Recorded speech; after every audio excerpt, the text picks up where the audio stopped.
Gujarat Chamber of Commerce and Industry. Grow business. Transform Gujarat.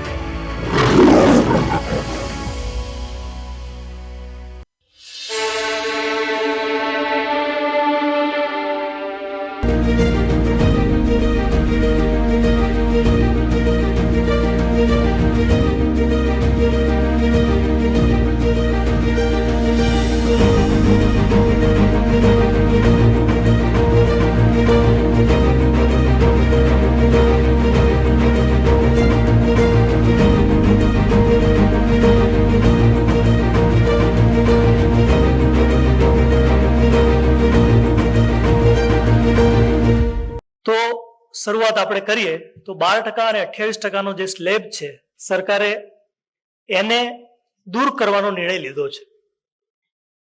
તો 22 તારીખે મોટાભાગે જ્યારે નોટિફિકેશન 22 તારીખથી અમલી થશે ત્યારથી 12% અને 28%નો સ્લેબ અમલમાં રહેશે નહીં. શા માટે આવું કરવું પડ્યું? સમગ્ર વિશ્વમાં જ્યાં પણ જીએસટી છે ત્યાં આટલા બધા સ્લેબના રેટ નથી, પરંતુ સરકારે જ્યારે ભારતમાં જીએસટી આવ્યું ત્યારે હાથે કરીને આવી રીતે વધારે સ્લેબ રાખ્યા હતા. શા માટે?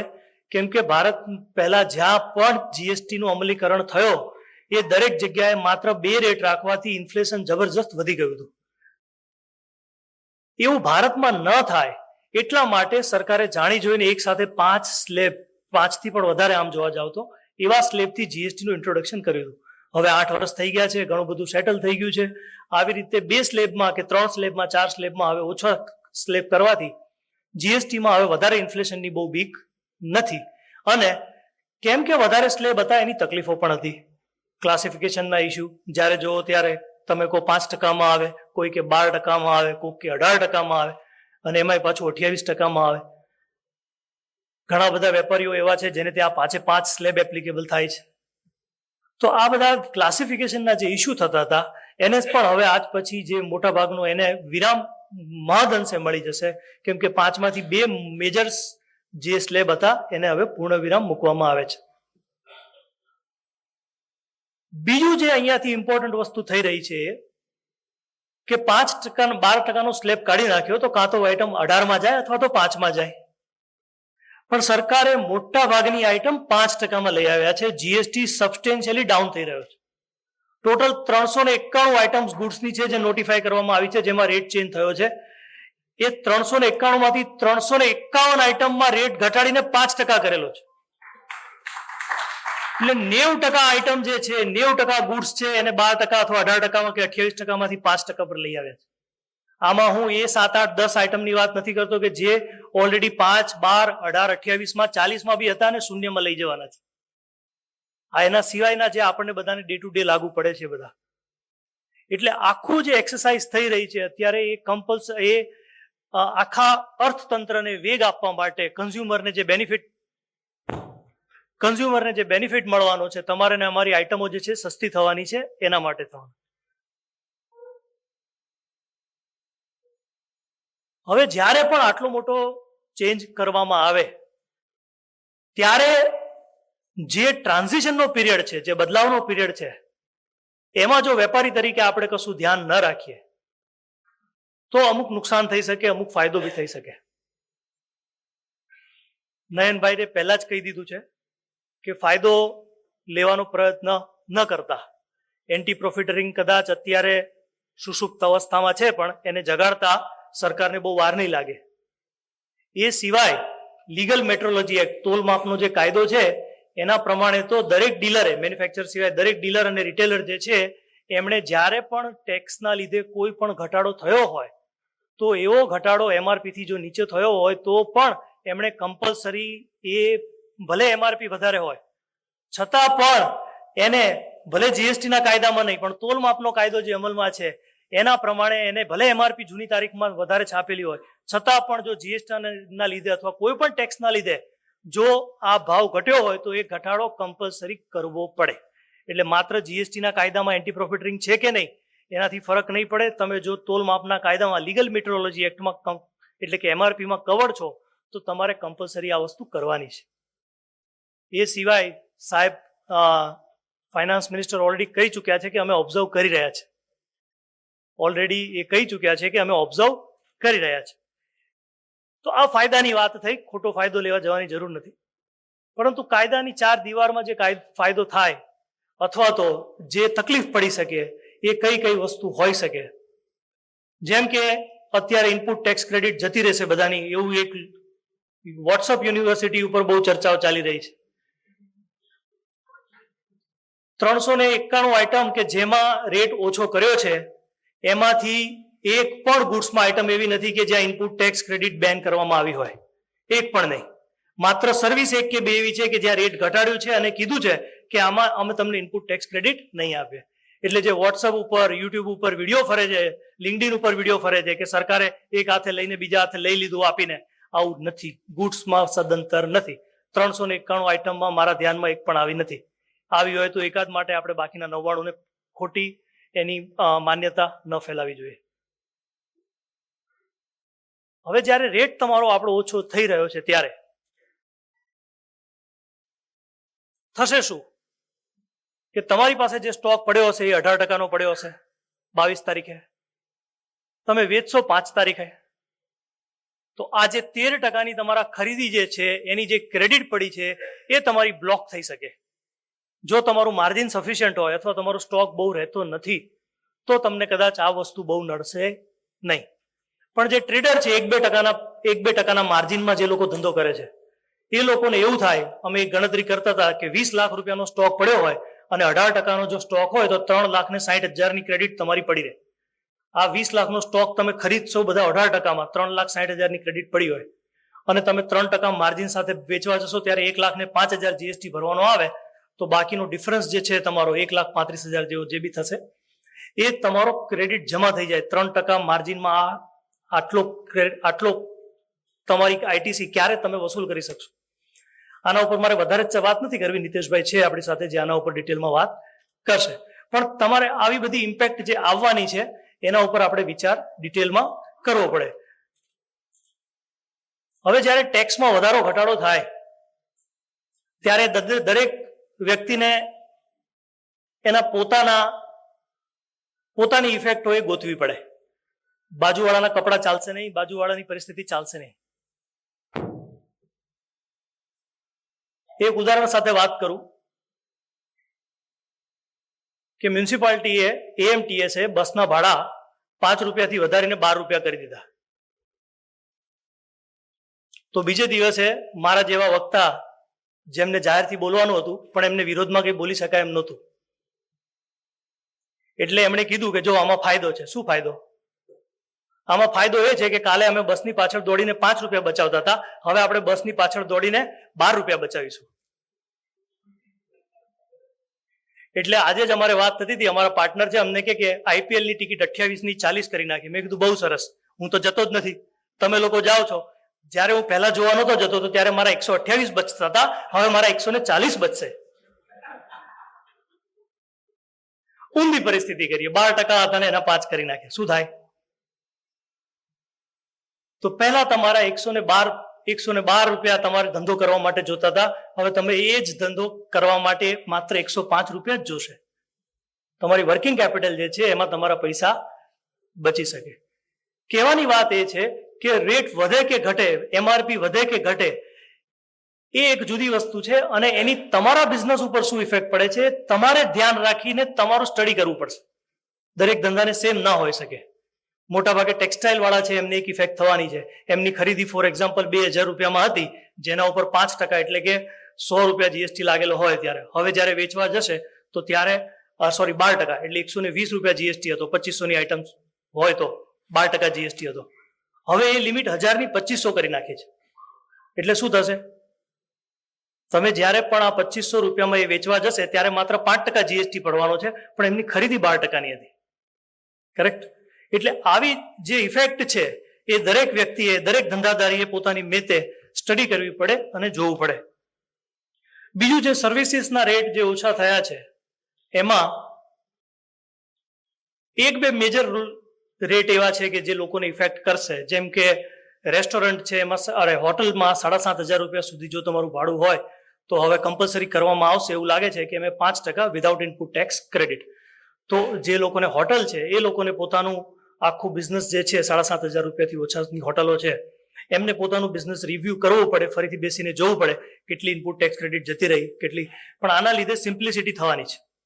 રેસ્ટોરન્ટમાં પણ જ્યારે શરૂઆતમાં 5% આવ્યા વિધાઉટ ઇનપુટ ટેક્સ ક્રેડિટ ત્યારે લોકો બૂમો પાડતા હતા, પણ 1 વર્ષની અંદર બધા સમજી ગયા કે આના જેવી સીધી લાઈફ એક કોઈ નથી. બીજો એક ઇમ્પોર્ટન્ટ વસ્તુ જે થઈ છે, મોટા ભાગે તો રેટ ઘટેલો છે, પરંતુ ટ્રાન્સપોર્ટના ધંધામાં રિવર્સ ચાર્જ મિકેનિઝમ અને ફોરવર્ડ ચાર્જ મિકેનિઝમ બંને ઓપ્શન ટ્રાન્સપોર્ટરને અવેલેબલ છે. એટલે કે જો તમને ટ્રાન્સપોર્ટર ભાડું આપે તો તમારે આરસીએમમાં ટેક્સ ભરવાનો 5% લેખે, અને જો એ ઓપ્શન એવો લે કે એ ટેક્સ ભરશે તો 12% હતો. હવે 12%નો સ્લેબ કાઢી નાખ્યો છે એટલે હવે એમને 18%માં લઈ ગયા છે. બીજી એક મોટી ઇફેક્ટ પડવાની છે એ છે કે જે 5%માં આઇટમો લાવી છે એ મોટાભાગે કન્ઝ્યુમરને રિલેટેડ પ્રોડક્ટ્સ છે. એટલે કે ટૂથપેસ્ટ છે, ફોર એક્ઝામ્પલ, સાબુ છે, ખાવા પીવાની આઇટમ્સ છે, આ બધી 5%માં લઈ આવ્યા છે. આ બધી આઇટમ બનાવવા માટે જે રો મટીરિયલ વપરાય છે એ રો મટીરિયલ જે છે એ એવું બનશે કે એ રો મટીરિયલ કદાચ 18%માં હોય. પ્લાસ્ટિક છે, પેકિંગ મટીરિયલ છે, ટૂથપેસ્ટનું જે પેકિંગ મટીરિયલ આવશે એ 18%માં આવે. તો એવું બને કે 18% જે તમારો છે, ખરીદી 18%માં છે, વેચાણ તમારું 5%માં થવાનું છે ભવિષ્યમાં પણ. તો એના લીધે એવું થશે કે તમારી પાસે ઇનપુટ ટેક્સ ક્રેડિટ જે છે તમે પૂરી કદાચ વાપરી ન શકો. તો આને ઇન્વર્ટેડ ડ્યુટી સ્ટ્રક્ચર કહેવાય. રશ્મિનભાઈ મારા ખ્યાલથી આના ઉપર વિસ્તૃતમાં ચર્ચા કરવાના છે. તો આની ઇફેક્ટ પણ તમારે જોવી પડે. ક્યારે તમને આનું રિફંડ મળવા પાત્ર છે. જો તમને રિફંડ મળવા પાત્ર હશે તો તમારે તમારી કોસ્ટિંગ વધવાની નથી અને તમારે તમારા પ્રાઇસ જે છે એને વધારવાના નથી. બીજો એક મુદ્દો, જ્યારે પણ પ્રાઇસ ઓછા થાય છે ત્યારે ઘણીવાર વેપારીઓ એવું કહે છે કે અમે તો જે પ્રાઇસ કોટ કરેલા છે અમારા કોન્ટ્રાક્ટમાં એ ઇન્ક્લુઝિવ ઓફ ટેક્સીસ છે, એટલે કે ટેક્સનું બધું ભારણ અમારા માથે જ હતું. તો જો 12%ના 5% થઈ ગયા હોય, 18%ના 5% થઈ ગયા હોય તો પણ એ અમારો જ ફાયદો કહેવાય ને. તો એને એન્ટી પ્રોફિટરિંગમાં લઈ જવાની શું જરૂર છે? કરેક્ટ ના. પ્રાઇસીસ ભલે તમારા ઇન્ક્લુઝિવ ઓફ ટેક્સીસ હોય, તમારા પ્રાઇસ ભલે ઇન્ક્લુઝિવ ઓફ ટેક્સીસ હોય, છતાં પણ જો જીએસટી ના લીધે તમારા પ્રાઇસ ઓછા થયા હોય, તમારી કોસ્ટિંગ ઓછી થઈ હોય, તો એનો બેનિફિટ તમારે ઇન્ક્લુઝિવ વાળા પ્રાઇસમાં પણ તમારે આગળ પાસ ઓન કરવો પડે. બીજી એક વાત કરીએ આપણે, ચેન્જ ઓફ રેટ જ્યારે થાય ત્યારે બનશે એવું કે તમારા કોન્ટ્રાક્ટ જુદા રેટથી થયા હોય. 22 તારીખ પહેલા તમે કોઈક માલ વેચવા માટે સોદો કરી દીધો છે, પણ માલ હજી ડિલિવર થયો નથી. તમે 22 તારીખ પછી ડિલિવરી કરો. તો એવા કિસ્સામાં સેક્શન 14 જે છે કાયદામાં આપવામાં આવેલી છે, જે એવું કહે છે કે જ્યારે પણ કોઈ રેટ ચેન્જ થાય તો કયો ટેક્સના રેટથી તમારે જીએસટી ભરવાનો. ફોર એક્ઝામ્પલ, 21 તારીખે તમને ઓર્ડર મળ્યો, 21 તારીખે પાર્ટીએ પૈસા પણ ટ્રાન્સફર કરી દીધા, પણ તમારો માલ જે છે હજી મોકલવાનો બાકી છે, અને 22 તારીખે તમારે એનું ઇનવોઇસ બનાવવાનું પણ બાકી છે. તો આવા કિસ્સામાં જૂનો રેટ લાગે કે નવો રેટ લાગે? તો આના માટે સેક્શન 14 છે, જે એવું કહે છે કે તમારે જાડી 3 ઇવેન્ટ જોવાની. કઈ 3? આમ સેક્શન 14 વાંચવા જશો તો એક પાનાની છે અને એમાં કઈ સમજાય એવું લાગતું નથી, પણ સાદી ભાષામાં કહું તો 3 ઇવેન્ટ જોવાની. કઈ? Supply of goods or service, ઇનવોઇસની તારીખ અને પેમેન્ટ. આ 3માંથી 2 જો પહેલા થઈ ગયું હોય તો જૂનો રેટ લાગશે, અને આ 3માંથી 2 જો પછી થયું હોય તો નવો રેટ લાગશે. એટલે ફોર એક્ઝામ્પલ, પૈસા આવી ગયા છે પહેલા પણ ઇનવોઇસ નથી બન્યું અને માલ પણ નથી ગયો તો પછીનો રેટ લાગશે. ઇનવોઇસ બની ગયું હતું, પૈસા બી આવી ગયા હતા પણ માલ નતો મોકલ્યો તો જૂનો રેટ લાગશે. આ બધી પરમ્યુટેશન કોમ્બિનેશન. હા, કરેક્ટ. ઓકે. આ બધી જ છેલ્લા 116 નંબરના પેજ ઉપર આવી અલગ અલગ પ્રકારે જે પરમ્યુટેશન કોમ્બિનેશન છે એ અમે ડિટેલમાં બધાને સરળ ભાષામાં ઉપલબ્ધ થાય એવું અમે કરાવેલું છે. તો મારા ભાગમાં જેટલું આવ્યું છે એટલું કહીશ. બહુ બધું તો આમણે કહી દીધું, થોડુંક સાહેબે કહી દીધું, પણ થોડુંક કહીશ. આઈસ્ક્રીમમાં તમને જો ના ખબર હોય તો આ થયું છે, બાકીમાં થયું છે કે નહીં ખબર નહીં, પણ આઈસ્ક્રીમમાં તો થયું છે એટલું તો કહીશ સાહેબ. રેટ નથી બોલવાના પણ આઈસ્ક્રીમમાં તો થયું છે. એટલે 18/5 થયા છે. મેં ખાલી આ ફોટા માટે નથી લીધું, ફોટો તો સારો છે. આ લીધું છે એક વસ્તુ સમજાવવા કે આની આઈટીસી નો શું ફરક પડવાનો. એટલે જ્યારે તમે આઈસ્ક્રીમ બનાવવા જાઓ ને સાહેબ, એમાં 0% ની વસ્તુ જાય. ફોર એક્ઝામ્પલ દૂધ છે, ક્રીમ છે. 12% ની વસ્તુ જાય અને 18 ની જાય. હવે 12 વાળી વસ્તુ નીકળી ગઈ તો 18 ની જાય અને 5 ની બી જાય અને નીલ બી જાય. પણ લાગશે કેટલું? 5%. તો જે પુનિતભાઈએ કીધું કે આઈટીસી નો ભરાવો થશે, મેન્યુફેક્ચરરના ત્યાં મોટા પાયે થશે, કેમ કે ઓબ્વિયસલી આઉટપુટ એટલું માર્જિન હોતું નથી કે બધું જ કવર થઈ જાય. તો એક આઈટીસી બ્લોકેજ થશે, વર્કિંગ કેપિટલ બી બ્લોક થશે, કેમ કે રિફંડ સરકારે કીધું છે કે તમને 90 દિવસમાં 90% અમે 7 દિવસમાં આપી દઈશું. એ થાય તો સારું, ન થાય તો બ્લોકેજ તો થશે. અને 10% લેવામાં બી તમને 1-1.5 મહિનો જશે પહેલા અને પછી આરામથી આવશે. કેપેક્સ જે તમે કરશો, જો ફોર એક્ઝામ્પલ તમે બીજી ફેક્ટરી નાખો અથવા નવી ફેક્ટરી, એ જ ફેક્ટરીમાં નવી મશીન લેશો, તો જે કેપિટલ ગુડ્સ છે એનો બી ભરાવો થશે. રિફંડ લેવા જશો તો બહુ બધું નહીં મળે, એ આપણા રશ્મિનભાઈ કહેશે. તો બહુ બધું સારું એમણે કીધું કે બહુ સારું થયું છે. થોડુંક ખરાબ જે થયું છે હું કહીશ, વધારે ખરાબ નથી થયું, પણ કન્ઝ્યુમર સુધી તો 5% પહોંચી જશે, કેમ કે એની પાસે તમે વધારે નહીં લઈ શકો. You cannot charge more now, whatever, because the rates have reduced. બીજી જે થયું છે કે ભાઈ જે 18 વસ્તુ જે ઇનપુટ છે પણ તમારું પ્રોડક્ટ મિલમાં જતું રહ્યું તો તમારી બધી આઈટીસી જતી રહેશે. You will have to write it off. You cannot pass it on to your customer. તે તમારી કોસ્ટ વધી ગઈ. એટલે તમારી જો 18% ની જે ઇનપુટ છે એ હવે તમારી કોસ્ટ, એટલે તમારી જે કોસ્ટ ફોર એક્ઝામ્પલ પહેલા 90 રૂપિયા થતી હતી એ હવે 95-96 રૂપિયા થશે. તમારે એ 100 ના 102, 103, 104 કરવા પડશે. પહેલા તમે 100 + 18 + 5 જે બી લગાડતા હતા હવે નહીં લગાડી શકો. એટલે તમારી પ્રોડક્ટ કોસ્ટ વધશે ને એટલું તમારે જે કોસ્ટ વધી છે તમે પાસ ઓન કરી શકો. એવું નથી કે તમે કરી જ ના શકો. If your cost increase due to rate, you will have to pass, you can pass it on. If they reduce, you will have to again reduce your rates. So anti-profiting does not mean કે તમે વધારી ના શકો. જ્યાં વધી છે cost અને genuinely વધી છે, વધારી શકો. એક હોટેલ ઇન્ડસ્ટ્રીમાં એક એ લોકો સાથે કંઈક માગવા કંઈક ગયા હતા, થયું કંઈક. પહેલા 12% વિથ આઈટીસી હતા એ લોકો.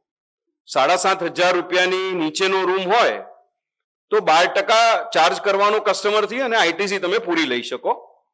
અને જે નોર્મલ 7,500 ઉપરનો રૂમ હતો એમાં 18% વત્તા આઈટીસી હતું.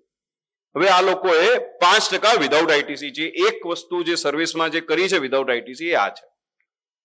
એટલે આમાં હોટેલ ઇન્ડસ્ટ્રીને આ આઈટીસી નહીં મળે. હવે આ નહીં મળે એનો અર્થ શું? કેમ કે હું રૂમ 18% માં બી આપી રહ્યો છું, 12% માં બી આપી રહ્યો છું. હું મારા ત્યાં બીજી બધી સર્વિસીસ બી છે જ્યાં હું ટેક્સ ભરી રહ્યો છું અને ફૂલ રેટ પર ભરી રહ્યો છું. ત્યાં બધી આઈટીસી જતી રહી એવું નથી થયું.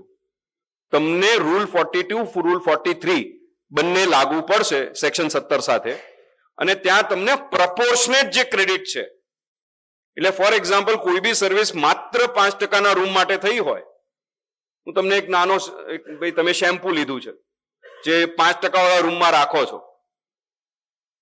તો એની આઈટીસી નહીં મળે, પણ તો તમે શેમ્પુ તો બંનેમાં રાખો છો તો એની પ્રપોર્શનેટ ક્રેડિટ મળશે. જે બી તમારું ટર્નઓવર છે બંનેનું, 5% નું એક અલગ ટર્નઓવર ગણાશે, 18% વાળું અલગ ટર્નઓવર ગણાશે. બંનેનું તમારે ભાગ કરી પ્રપોર્શન કાઢીને આઈટીસી એટલી જે મળવા પાત્ર નથી એ તમારે રિવર્સ કરી દેવાની. બાકી ટોટલ આઈટીસી જતી રહી એવું નથી. મહેતા સાહેબે કીધું હતું કે સેસ વિશે કંઈક કહેજો. મારે બહુ બધું બોલવું છે. આ મુદ્દો મેં છીનવીને લીધો છે આમનાથી, મને નહોતા આપતા તો મેં લીધો છે કેમ કે મને બહુ પ્રિય છે આ મુદ્દો. ટેક્સ શું હોય? ઇનડાયરેક્ટ ટેક્સ અને ડાયરેક્ટ ટેક્સમાં ફરક શું? ડાયરેક્ટ ટેક્સ જેબનો ટેક્સ છે, તમારે ભોગવવાનો છે, તમને કોઈ આપે નહીં. ઇનડાયરેક્ટ ટેક્સ એવી વસ્તુ છે જે તમારે ઉઘરાવીને ભરવાનો છે. હા, આઈટીસી બ્લોક થાય, એ થાય, બધું થાય, અલગ વસ્તુ છે, પણ ઉઘરાવી શકો તમે. કોમ્પન્સેશન સેસ બી એક એવી જ ઇનડાયરેક્ટ ટેક્સ હતી. નાવ એ 22 થી બહુ બધા પ્રોડક્ટ પર નીકળી જાય છે, એક પર જ રહેશે હવે. એટલે એ સમજાવવું એ પહેલા આ સમજવું જરૂરી છે કે ઓટો સેક્ટર જે 13-14% ટેક્સ આ દેશને આપે છે, જેવી તમારું જીએસટી નો ફિગર તમે જુઓ છો ને 2 લાખ કરોડ, એમાંથી 13-14% ઓટો ઇન્ડસ્ટ્રીથી આવે છે. મહદઅંશે નહીં, ખાલી એક જ પ્રોડક્ટ એવી છે પેસેન્જર વ્હીકલમાં અથવા કમર્શિયલ વ્હીકલમાં જ્યાં રેટ વધ્યો છે, અને એ આ છે. 350 સીસી ની જે બાઇક છે જે તમારા છોકરા વાપરતા હશે, એના સિવાય જેટલા પેસેન્જર વ્હીકલ છે, 2 wheeler, 3 wheeler, tractor, small car, big car, luxury car અને ટ્રક, બધા ઉપર મિનિમમ 10% ઘટ્યા છે. આ મિનિમમ કીધું મેં, મેક્સિમમ તો બહુ છે. એટલે આ ટેક્સ જયારે ઘટાડે ને તો પહેલા જે ટેક્સ લાગતો હતો, ફોર એક્ઝામ્પલ તમે એક લક્ઝરી કાર લો તો એમાં 50% રેટ હતો, જેનો જો હું બ્રેકઅપ કરું તો 28% જીએસટી હતો અને સેસ હતો 22%. આ સેસ એ લોકો 22 તારીખથી 0 કરી નાખ્યો અને 28 ના 40 કરી દીધા. એટલે કોઈ મને એવું કહે કે 50 ના 40 કર્યા છે તો હું ના માનું, કેમ કે હું ચાર્ટર્ડ એકાઉન્ટન્ટ છું. તમે માની શકો કેમ કે તમને 10% સસ્તી પડશે ગાડી. ઓછું શું કર્યું? 22 ના 0 કર્યા ને 28 ના 40 કર્યા, તો નેટ ડિફરન્સ 10%. પણ આજે 22% જે ઓછા કર્યા એની જે મારી પાસે સ્ટોકની આઈટીસી પડી છે એનું શું? એટલે મેં જે પહેલા કીધું કે indirect tax is a tax that you can pass it on to your customer. આ જે હક છે ને એ ડીલરથી હવે છીનવી લીધો. અને આ તમે બહુ બધા સાંભળ્યું હશે કે it is a destination base consumption tax, the end consumer pays. VAT નો જે મૂળ જે એ છે રૂલ કે વેલ્યુ એડેડ ટેક્સ, કે જેટલી તમે વેલ્યુ એડ કરો એ આગળ વાળો ભરશે, એટલે એન્ડ કન્ઝ્યુમર સુધી તમે એને પાસ ઓન કરો. આમાં જે હક હતો ને ડીલરનો એ છીનવી લીધો. એટલે જે બધા કહે છે કે ભાઈ આ તો હવે ટ્રાન્ઝિશન છે ને આ તમારે ભોગવવું પડે ને, અરે ભાઈ ડીલર કેમ ભોગવે? એને પાસ ઓન કરવાનો તે તમે રાઈટ જ, જ્યારે એને બાય કર્યું તો તમે એને ટેક્સ લઈ લીધો, હવે તમે પાસ ઓન કરવા નથી દેતા. તો કોઈ કહે છે 2,500 કરોડ, કોઈ કહે છે 4,000 કરોડ. મારે ફિગરમાં નથી જવું, પણ બહુ મોટો ફિગર છે. અને આ ડીલર પાસે આ રહી જશે અને એનો રસ્તો આજની તારીખમાં તો સરકાર આપી શકે એમ છે, પણ નથી આપવાની એવું લાગે છે. કેમ? આ જે passenger vehicle, yacht and aircraft, aerated beverages, call અને ટબેકો, આ 5 વસ્તુ ઉપર સેસ લાગતો તો હવે આ જે ટબેકો જે લાલમાં છે એ સિવાય બધે કાઢી નાખ્યું. એટલે આ બધા લોકો આ ફેસ કરવાના છે. એટલે ખાલી ગાડી વાળાઓનો આ પ્રશ્ન નથી. મેં કોકો કોલાની ગાડી પાછી જતી જોઈ છે ફેક્ટરીમાં. એટલે બધાને આ પ્રશ્ન છે. આ પ્રશ્નનો ઉકેલ હવે જોઈએ. બધા રેપ્રેઝન્ટેશન તો કરી રહ્યા છે, પણ સીબીઆઈસી ના ચેરમેને એકવાર નહીં બહુ વાર કહી દીધું કે અમે આનો કોઈ રસ્તો નથી આપવાના, તમારે રિવર્સ કરી દેવાની, ટ્રાન્ઝિશનમાં તો આવું થાય. પણ મેડમ એફએમએ એવું એક ઇન્ટરવ્યુમાં કીધું છે કે we are working on transition. I don't know what the transition is when it comes. Any transition that comes after 23rd, એ હવે જોઈએ શું ફાયદો થાય. એટલે આ બધા કહી દીધું જેને કીધું કે પણ આ સેસ હવે મેં સ્લાઇડમાં નથી લીધું, એટલે મને કોઈ પૂછ્યું એટલે કહું છું કેવી રીતે આને સોલ્વ કરી શકાય. સાહેબ એ લઈ શકું ને અહીંયા કે સેસ તમારી પાસે જો પડ્યો હોય તો one way of doing obviously is to sell more. શ્રાદ્ધ પક્ષ છે એટલે વેચાતી નથી ગાડી, એ અલગ વસ્તુ છે. વેચો તો સારું. બીજું જે છે એ જો મેન્યુફેક્ચરર વસ્તુ પાછી લઈ લે, sales return, that is also a possibility કે મેં ખરીદી હતી, મેં એને પાછી આપી દઉં તો મારી આઈટીસી મારે ઓછી કરવાની, એને એનું આઉટપુટ ઓછું કરવાનું, એટલે નેટ 0-0 છે. ત્રીજો જે રસ્તો છે એ કે જેટલા મેન્યુફેક્ચરર ગાડી હોય, કોકોકોલા હોય કે જે બી હોય, બધા જ ડિસ્કાઉન્ટ આપે પોસ્ટ સેલ. તો તમે મેન્યુફેક્ચરરને એવું કન્વિન્સ કરો કે જે ડિસ્કાઉન્ટ મારો ડ્યુ છે, કેમ કે 3, 4, 5 મહિના પછી આપે છે ડિસ્કાઉન્ટ, એને કહો કે આજે આપ, તું પછી ના આપતો, બધું કેલ્ક્યુલેશન તાર જે કરવું હોય કરી લે, એ ડિસ્કાઉન્ટ વિથ જીએસટી મને પાસ ઓન કર. એટલે એ જો ડિસ્કાઉન્ટની ક્રેડિટ નોટ પાસ કરશે તો તમારે તમારું જે સેસનું આઈટીસી છે એ ઘટાડી શકો. એટલે સરકાર પાસેથી માગવાની જરૂર જ નથી, આ ઓટોમેટિકલી તમારી સેસ ઘટી જશે. હા, 22મી પહેલા બી કરો પછી બી કરો, ક્રેડિટ નોટ તો પછી બી આવી શકે, પણ પહેલા કરો તો સારું, કેમ કે સ્ટ્રેસ અત્યારે ઇન્ડસ્ટ્રીમાં બહુ જ છે. પછી બી કરશો તો ચાલશે, પણ અત્યારે કરો તો તમને ખબર પડશે કે ક્યાં ઉભા છો 22મી. બરાબર. ઇન્ટર ડીલર જે ગાડીઓનો વેપાર કરે છે એમને ખબર છે કે કોઈ ડીલરને સેસ પે કરવાનો આવી રહ્યો છે, કોઈને આઈટીસી પડી છે, તો તમે એને ગાડી વેચી દો, એ બજારમાં પછી વેચી શકે, તો એનું પેએબલ ઘટી જશે, તમારી આઈટીસી ઘટી જશે. આ બી એક રસ્તો છે. ઇન્ટર બ્રાન્ચ, તમારી જો બ્રાન્ચ, એક બ્રાન્ચમાં સેસ પેએબલ છે, ફોર એક્ઝામ્પલ બોમ્બે બી તમારી ડીલરશીપ છે ને, અહીંયા બી છે, તો તમે ઇન્ટર બ્રાન્ચ બી કરી શકો કે ત્યાંથી ગાડી અહીંયા કે અહીંયાથી ગાડી ત્યાં વેચી દો. આ બધા 4-5 રસ્તા છે જે લીગલ છે, એમાં કોઈ શંકા નથી, કોઈ ડર ના હોવો જોઈએ કોઈને. આ તમે લીગલી કરી શકો એમ છો. જે મોટું એક એ લોકોએ રેટ કર્યું, બહુ બધું કર્યું, પણ જે બહુ મોટો લિટિગેશન ચાલી રહ્યો હતો ઇન્ડસ્ટ્રીમાં, એ ડિસ્કાઉન્ટને ઇન્કમ ટ્રીટ કરીને એ લોકો શોકોઝ નોટિસ અને ડિમાન્ડ નોટિસ આપતા હતા, અને અહીંયા અમદાવાદમાં જ બહુ મોટા પાયે લોકોને શોકોઝો મળેલી છે. અને એક સાહેબે, કમિશનર સાહેબે તો એની એક મોડસ ઓપરન્ડી બી ઇસ્યુ કરી છે કે આ ડિસ્કાઉન્ટ નથી, આ તો સબસિડી છે. એટલે મેન્યુફેક્ચરર તમને સબસિડી આપી રહ્યું છે, એ સબસિડી તમારા હાથમાં ટેક્સ લાગે એટલે તમારે ટેક્સ ભરવાનો ડિસ્કાઉન્ટ ઉપર. એટલે હવે એ બહુ બધા જે પ્રશ્નો હતા એમાં નિરાકરણ આવી શકે એમ છે. સરકારે હવે શું કીધું છે કે આ જે સેક્શન છે ને 15(3)B, જે મૂળ જ્યાંથી તકલીફ ઉદ્ભવતી હતી એમાંથી જે આ 1 છે એ કે અમે ડિલીટ મારી દઈશું, અમેન્ડમેન્ટ કરી લોમાં. ટાઈમ લાગશે પણ બહુ સારું પગલું છે. આના લીધે થતું હતું શું કે અગ્રીમેન્ટ સાથે મારે ડિસ્કાઉન્ટને લિંક કરવું પડતું હતું. એટલે બહુ બધા મેન્યુફેક્ચરર ડરતા હતા કે આ એગ્રીમેન્ટ તો રોજ રોજ ક્યાં કરવા જાઉં, એટલે એ લોકો જીએસટી ક્રેડિટ નોટ નહોતા આપતા અને ફિનાન્શિયલ ક્રેડિટ નોટ આપતા હતા. આ જે સેસનો ભરાવો થયો છે ને એનું એક મોટું કારણ આ બી છે કે જેટલા ડિસ્કાઉન્ટ આવ્યા હતા ને એમાંથી 50, 60, 70% ડિસ્કાઉન્ટ જીએસટી ક્રેડિટ નોટ ની કમર્શિયલ ક્રેડિટ નોટમાં આવી રહ્યા હતા. એટલે આ જો આ અમેન્ડમેન્ટ સરખી રીતે થાય તો આ તકલીફો ઘટશે અથવા નીકળી જશે. ને અહીંયા જ નથી રોકાયા, એ લોકો હવે કહે છે કે અમે આને સેક્શન 34 થી લિંક કરી દઈશું, કેમ કે ક્રેડિટ નોટ 34 માં ઇસ્યુ થાય છે.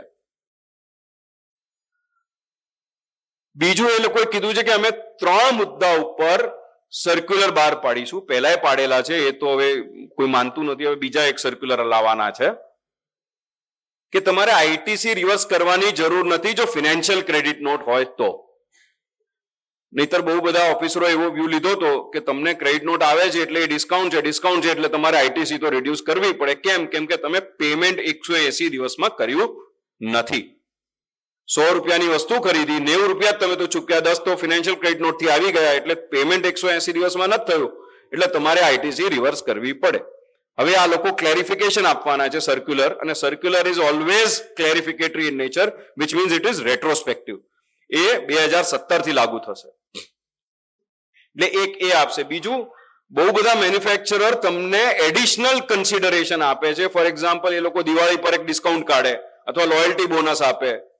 તો એ પૈસા છે ને 1 to 1 હોય છે કે તમને હું 50,000 આપીશ, તમારે 50,000 કસ્ટમરને પાછા આપી દેવાના, ડિસ્કાઉન્ટ આપી દેવાનું.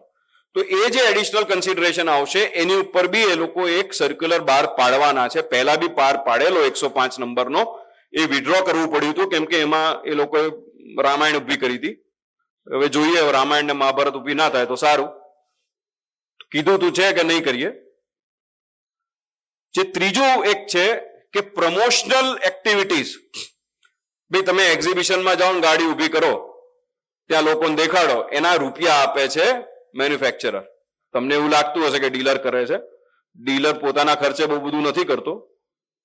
એટલે એ મેન્યુફેક્ચર થી જે પૈસા આવશે એ કેવી રીતે એનું શું કરવું, ટેક્સ ભરવો કે ન ભરવો, એનું બી એક ક્લેરિફિકેશન એ લોકો આપવાના છે. ચોથું જે એક બહુ મોટું પગલું એ લઈ રહ્યા છે, એક એડિશનલ કમ્પ્લાયન્સ ઉભું કર્યું હતું મારા માટે કે ડિસ્કાઉન્ટ જો જીએસટી ક્રેડિટ નોટ આવે તો રેસિપિયન્ટે મેન્યુફેક્ચરરને એટલે સપ્લાયરને સર્ટિફિકેટ, સીએ સર્ટિફિકેટ અથવા સેલ્ફ સર્ટિફિકેટ આપવું પડતું હતું. એ હવે નહીં આપવું પડે. આ જે કમ્પ્લાયન્સ કોસ્ટ મારી વધારી હતી એ હવે નહીં કરવું પડે કેમ કે આ સર્ક્યુલર એ લોકો ડિલીટ એટલે વિડ્રો કરવાના છે. સાહેબે મને જે કીધું છે કે ભાઈ રિડક્શન અને પ્રાઇસ કેવી રીતે કરવાની, તો આનું એક મેં એક્ઝામ્પલ આપ્યો છે કેવી રીતે કરવાનું છે. સાહેબ જોજો, બરાબર છે ને? બરાબર છે. આ 100 રૂપિયાની વસ્તુ છે, પહેલા 18% હતી, હવે 5% જતી રહી એટલે 13% ઓછા થયા. એટલે મેં 13% થી ઓછા કરી દીધા. આ સામાન્ય વોટ્સએપ યુનિવર્સિટી જે સાહેબ કહેતા હતા એ જ છે. 13% ઓછા કર્યા એટલે 88.49 મારી પ્રાઇસ હોવી જોઈએ, ઇન્ક્લુઝિવ ઓફ 5% ટેક્સ. એનું જો હું 5% કાઢું તો મારી બેસિક પ્રાઇસ થઈ 84.28 અને મારે ટેક્સ ભરવાનો આવે ₹4.21. એટલે જે રિડક્શન થયું એ 13% નહીં, 11.5%. બરાબર? આ રીતે નથી ગણવાનું.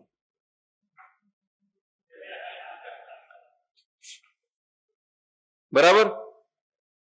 સીધું સીધું ના શીખવાડાય ને, ગણવાનું છે આ રીતે કે 100 રૂપિયા મારો રેટ છે, 18%ની વસ્તુ છે એટલે પહેલા હું ₹15.25 ભરતો હતો. એટલે મારી જે price in my hand was 84.25, જે મને હું મારા ઘરે લઈ જતો હતો એની ઉપર 5% મારે કરવાના. એટલે ₹4.23 મારે ટેક્સ ભરવાનો. મારી જે પ્રાઇસ થઈ એ 88.98 થઈ. પહેલા મને 88.49 મારા ઘરે જતા હતા, હવે મને 50 પૈસા વધારે મળશે 100 રૂપિયાની વસ્તુ પર. એટલે 0.5%નું ભારણ ઘટશે. 100 રૂપિયા પર તમને ઓછું લાગતું હશે આ, પણ જો તમે કેલ્ક્યુલેશન મોટા પાયે કરશો તો આ બહુ મોટી રકમ થાય. એટલે ગણતરીની જે રીત છે એ આ છે. કોઈ ઓફિસર તમને આવીને સમજાવે એ ના સમજતા, કોઈ બીજો આવીને, તો આ જ એક રીત છે જે તમારે અપનાવવાની છે. અને બુકમાં આપણે આ જ વસ્તુ આપેલી છે. બરાબર? હવે આ બધા જ સિનારીઓ આમાં કવર છે. બરાબર? આનો તમારે ફોટો લેવાની જરૂર નથી, આ પ્રેઝન્ટેશન આવી જશે, તમને લેવો હોય તો લઈ લેજો. આ કદાચ બુકમાં નથી. 12%નું 5 થાય તો 6.25% ઘટાડવાના. 12 થી 18 થાય તો 5.36 વધારવાના. 18 ના 5 થાય તો જેમ મેં કીધું 11.02% ઘટાડવાના. 28 થી 18 થાય તો 7.8. આમાં પરમ્યુટેશન કોમ્બિનેશન પેલું ફોર્મ્યુલા વાપરશો એટલે આવી જશે. બરાબર? એટલે સીધું ડિફરન્સ ના ઘટાડતા, ખાલી કહેવાનો અર્થ આ ભાવાર્થ જ આ કે સીધું જે માઇનસ કરીને ટેક્સ રેટમાં માઇનસ ના કરતા. એન્ટી પ્રોફિટરિંગ સાહેબે જે કીધું મારે એ જ, I second that. I just add કે government has put a lot of trust. જો તમે એ નહીં કરો અને મને ખબર છે બહુ બધા તો કદાચ નહીં બી કરે, તો આ લીગલ કમ્પલ્ઝન નાખી દેવામાં આવશે. ને બહુ સરળ છે, સાહેબે બી સમજાવ્યું કે આ જે સેક્શન છે એ એક્ટિવેટ કરવામાં 2 સેકન્ડની બી વાર નહીં લાગે. અને આજની દુનિયામાં સરકારો સોશિયલ મીડિયા પર ચાલે છે, એટલે તમારા ઘરે ચેક કરવા તો પછી આવશે. જો સોશિયલ મીડિયા પર 2 બિલ કોઈએ નાખી દીધા ને આવું બહુ બધું થવા માંડ્યું તો બહુ ઈઝી છે. આ આખી સેક્શન પાછી રીએક્ટિવેટ કરવા માટે કોઈ અમેન્ડમેન્ટ કરવાની જરૂર નથી. અને એન્ટી પ્રોફિટરિંગમાં શું થાય છે, જેની સાથે થયું છે એને પૂછજો. લોકો એવું સમજતા હતા, અને મેં તો હેન્ડલ કરેલા છે કેસ, કે ભાઈ તમે જે કમ્પ્લેન્ટ કરતા છે ને એની જ કમ્પ્લેન્ટ ઉપર કાર્યવાહી થશે એવું માનવામાં આવતું હતું. પણ જે ઓથોરિટી હતી એણે એવું કીધું કે આખા ધંધાનું અમે આકારણી કરીશું કે તમે બધાને જ પાસ ઓન નથી, એકનો એક્ઝામ્પલ લઈશું, એનું કેલ્ક્યુલેશન કરીશું ને બધા જ તમારા કસ્ટમરને બેનિફિટ પાસ ઓન કરવાનો ઓર્ડર કરીશું. એટલે ફોર એક્ઝામ્પલ મેં 100 યુનિટ બનાવ્યા હોય એક રિયલ એસ્ટેટમાં અને એક જ જણે કમ્પ્લેન્ટ કરી હોય તો બી 99 જણને એ જે બેનિફિટ એ લોકોએ ગણ્યો કે નથી પાસ ઓન કર્યો એનો ઓર્ડર કરશે કે આ 100 જણને આપી દેવાના રૂપિયા. બહુ બધા અત્યારે હાઈકોર્ટમાં પેન્ડિંગ છે અને બહુ બધું થવાનું છે, પણ એ તકલીફોમાં ના જવું પડે એના કરતા trust is the best thing. અને સરકારે એકવાર નહીં બહુ વાર કીધું છે કે વી આર ટ્રસ્ટિંગ યુ, અને પછી મેડમને આ લખવું પડ્યું કેમ કે ખાલી બોલવાથી નથી થતું, એટલે લખીને આપી દીધું. અને હવે વારંવાર મેડમ દરેક ઇન્ટરવ્યુમાં કહી રહ્યા છે, ને it is rightly so. That's the presumption. Presumption is કે ભાઈ તમે પાસ ઓન કરશો. When I say I will closely monitor, that's implicit. But to be fair to industry, many have voluntarily said they will pass it on. I would like to trust them.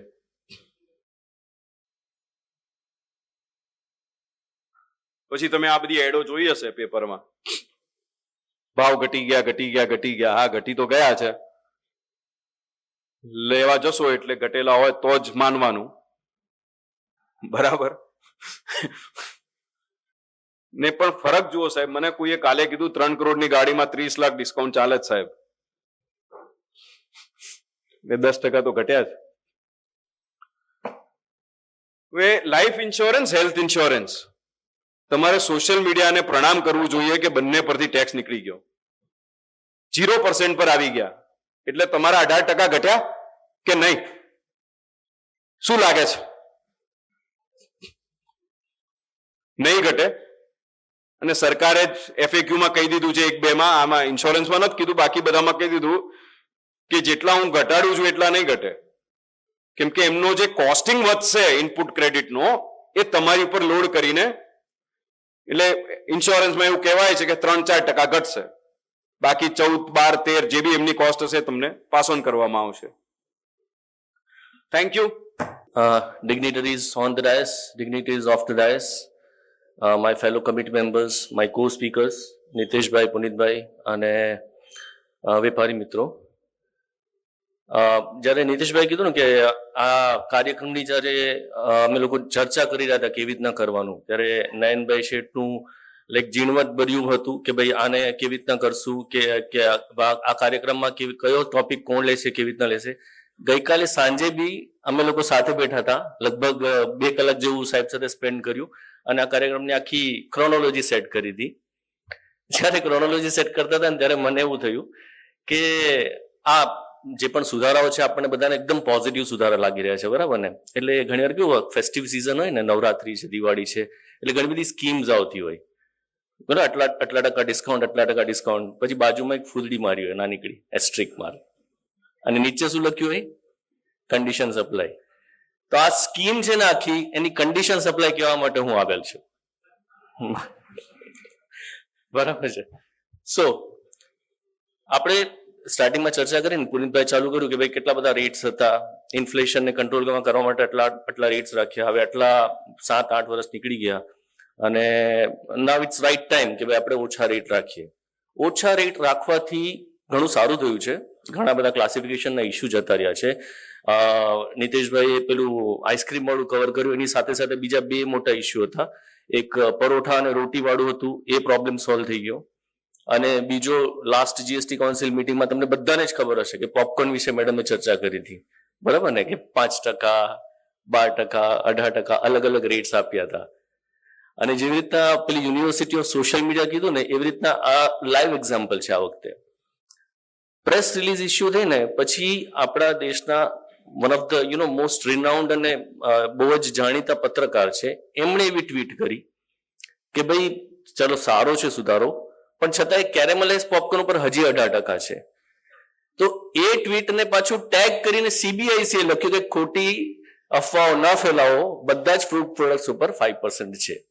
તો જ્યારે આપણે દેશના સૌથી મોટા એક one of the oldest અને બહુ જ પ્રતિષ્ઠિત પત્રકારથી પણ આવી ભૂલ થઈ શકે, તો ઇટ્સ બેટર દેટ આપણે પ્રેસ રિલીઝ અને હવે જે બહાર આવવાના જે નોટિફિકેશન્સ છે એને ધ્યાનમાં રાખીને આપણે સલાહ લઈએ. 15મી ઓગસ્ટે જ્યારે પ્રધાનમંત્રીએ કીધું હતું ને કે ભાઈ રેટ ઘટાડવામાં આવશે, બોનસ મળશે ફેસ્ટિવ સિઝનમાં, તો એને તમે સમજો એક ટીઝર હતું, નહીં કોઈ મૂવી નવું આવતું હોય તો ટીઝર બહાર આવે. પેલા તો શું ટ્રેલરનું ફેશન હતી, હવે ટીઝરની પણ ફેશન થઈ ગઈ. આમ થોડુંક બતાડે, થોડીક ઝાંખી આપે ને પછી એમ કહેવાય તમે રાહ જોજો, બરાબર ને. તો that was teaser 15th August. પછી જયારે આ મીટિંગ થઈ અને પછી જયારે પ્રેસ રિલીઝ આવી, આને તમે ટ્રેલર સમજજો, બરાબર ને. તો પિક્ચર તો ભી બાકી હૈ. જયારે નોટિફિકેશન્સ આવશે અને એમાં અમુક ફૂદડી કન્ડિશન સપ્લાય તમને જોવા મળશે. જયારે 4 રેટ અલગ અલગ હતા, એમાંથી 2 રેટ કર્યા, સારું કર્યું, 5% અને 18%. પણ 5% અને 18%માં 2 પ્રોબ્લેમ્સ છે જે આપણે ભવિષ્યમાં જોશું. એક તો ક્લાસિફિકેશનનો ઇસ્યુ, કે કોઈ એક રેટ છે, કોઈ એક ગુડ્સ છે એ 5%માં જાય છે કે 18%માં જાય છે, ક્લાસિફિકેશન ઇસ્યુ. આમ તો મોટા ભાગે એમણે આયન આઉટ કરવાની ટ્રાય કરી છે, પણ કશીક જગ્યાએ અમે લોકો આઈડેન્ટિફાય કર્યું છે. You not suppose to discuss that, but હા, એ એક પ્રોબ્લેમ રહેવાનો. અને બીજો મોટો પ્રોબ્લેમ શું છે કે 5% અને 18% વચ્ચેનો ડિફરન્સ છે 13%.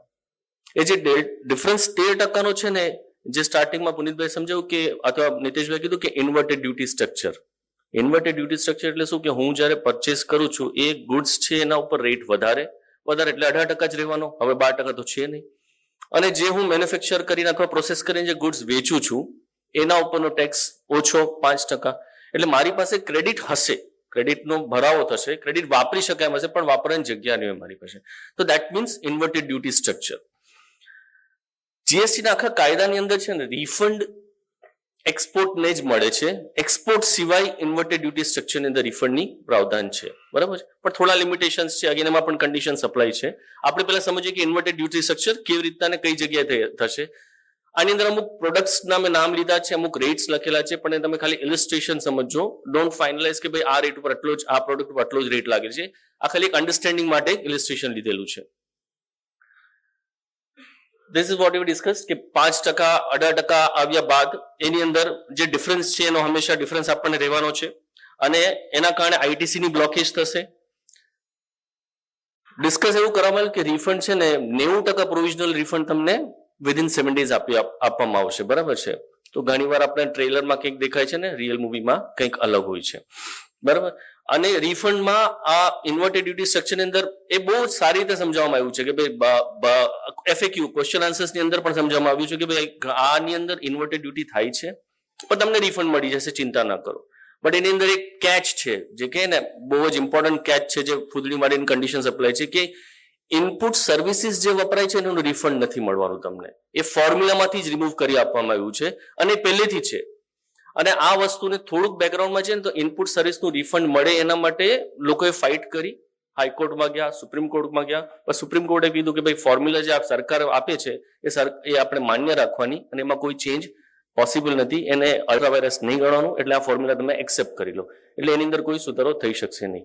એટલે આ બહુ જ ઇમ્પોર્ટન્ટ છે કે ઓલ્ધો ઇન્વર્ટેડ ડ્યુટી સ્ટ્રક્ચર અંદર રિફંડ મળશે, પણ અમુક આ કન્ડિશન્સ છે which may harm input service, આ ઇન્વર્ટેડ ડ્યુટી સ્ટ્રક્ચર રિફંડ. એક બીજું ઇમ્પોર્ટન્ટ વસ્તુ છે કે મારી પાસે મેં જયારે ખરીદી કરી હતી, મેં પરચેસ કર્યું હતું, ત્યારે મેં 18% માલ પરચેસ કરેલો હતો. હવે 22 તારીખ પછી જો હું વેચવા જઈશ તો મારે 5% વેચવાનું છે. તો શું હું આને ઇન્વર્ટેડ ડ્યુટી સ્ટ્રક્ચર કહી શકું? આને કહેવાય ઇન્વર્ટેડ ડ્યુટી સ્ટ્રક્ચર? ના કહેવાય. કેમ ના કહેવાય? મેં પરચેસ કરી 18% લીધી ને હવે હું વેચીશ જ્યારે 5% વેચીશ. સોરી, રેટ રિડક્શન કહેવાય. સર્ક્યુલર છે 135 નંબર સર્ક્યુલર, એમાં આ ચર્ચા કરેલી છે, કારણ કે આની પહેલા બી રેટ રિડક્શન થયેલા છે, ચર્ચા કરેલી છે કે ભાઈ આ રેટ રિડક્શન કહેવાય, એને ઇન્વર્ટેડ ડ્યુટી સ્ટ્રક્ચર ના કહેવાય. પણ અમુક કેસીસ છે, અમુક હાઈકોર્ટ્સના કેસીસ છે જેમાં એમણે અલાઉ કરેલું છે કે આ ટાઈપના સ્ટ્રક્ચરને તમે ઇન્વર્ટેડ ડ્યુટી સ્ટ્રક્ચર કરીને રિફંડ લઈ શકાય. એટલે the way that Niteshbhai was trying to say એ સિવાયનો એક આ છે જે મે બી લિટિગેશન વાળો રસ્તો છે, બટ અમુક કેસીસ છે જેની અંદર એવું કહી શકાય. એમાં બે મેં કેસના નામ લખેલા છે, માલાબાર ફ્યુલ કોર્પોરેશન અને ઇન્ડિયન ઓઇલ કોર્પોરેશન. એક કેરલા હાઈકોર્ટ છે ને કર્ણાટક હાઈકોર્ટ છે. More or less same type of facts of the case છે, બટ આ કેસની અંદર એવું છે કે ભાઈ સેમ પ્રોડક્ટ છે, આઉટપુટ ઇનવર્ડ વખતે રેટ અલગ અલગ છે, they have allowed the refund. So this is the one thing that I wanted to point out. હવે જે ઇન્વર્ટેડ ડ્યુટી સ્ટ્રક્ચર કેવી રીતના થશે? ફૂટવેર ઇન્ડસ્ટ્રી છે, ફૂટવેર ઇન્ડસ્ટ્રીની અંદર છે ને આ રેટ્સ રિડક્શન થયા છે, 12%, 18%, 5% થઈ ગયા છે. તો ધીસ ઇઝ ગુડ. અને રેટ પણ વધી ગયો, જે 1000ની લિમિટ હતી એને વધારીને આપણે 2500ની લિમિટ કરી છે. એટલે એને એમણે એટલે 2500 થી વધારેની લિમિટની વધારેની ફૂટવેર હશે તેના પર 18%, બાકી બધા ઉપર 5%, બરાબર. પણ આની અંદર પ્રોબ્લેમ શું છે? મેઇન કન્સર્ન છે કે જોબ વર્ક છે ને એ 18%માં છે. અમે લોકો રજૂઆત કરી હતી કે જેમાં તમે રેટનો ઘટાડો કરો ને એ પ્રોડક્ટના જોબ વર્કને પણ સાયમલ્ટેનિયસ ઘટાડો કરો. ઘણા ખરામાં એમણે ધ્યાનમાં આપેલું છે, પણ આ અમુક કેસીસની અંદર they have not considered this. એટલે આના કારણે શું થશે કે જોબ વર્કનો રેટ વધી જશે. અને મેં સ્ટાર્ટિંગની સ્લાઇડમાં કીધું હતું કે ઇન્વર્ટેડ ડ્યુટી સ્ટ્રક્ચરના રિફંડમાં ઇનપુટ સર્વિસનું રિફંડ તમને નહીં મળે.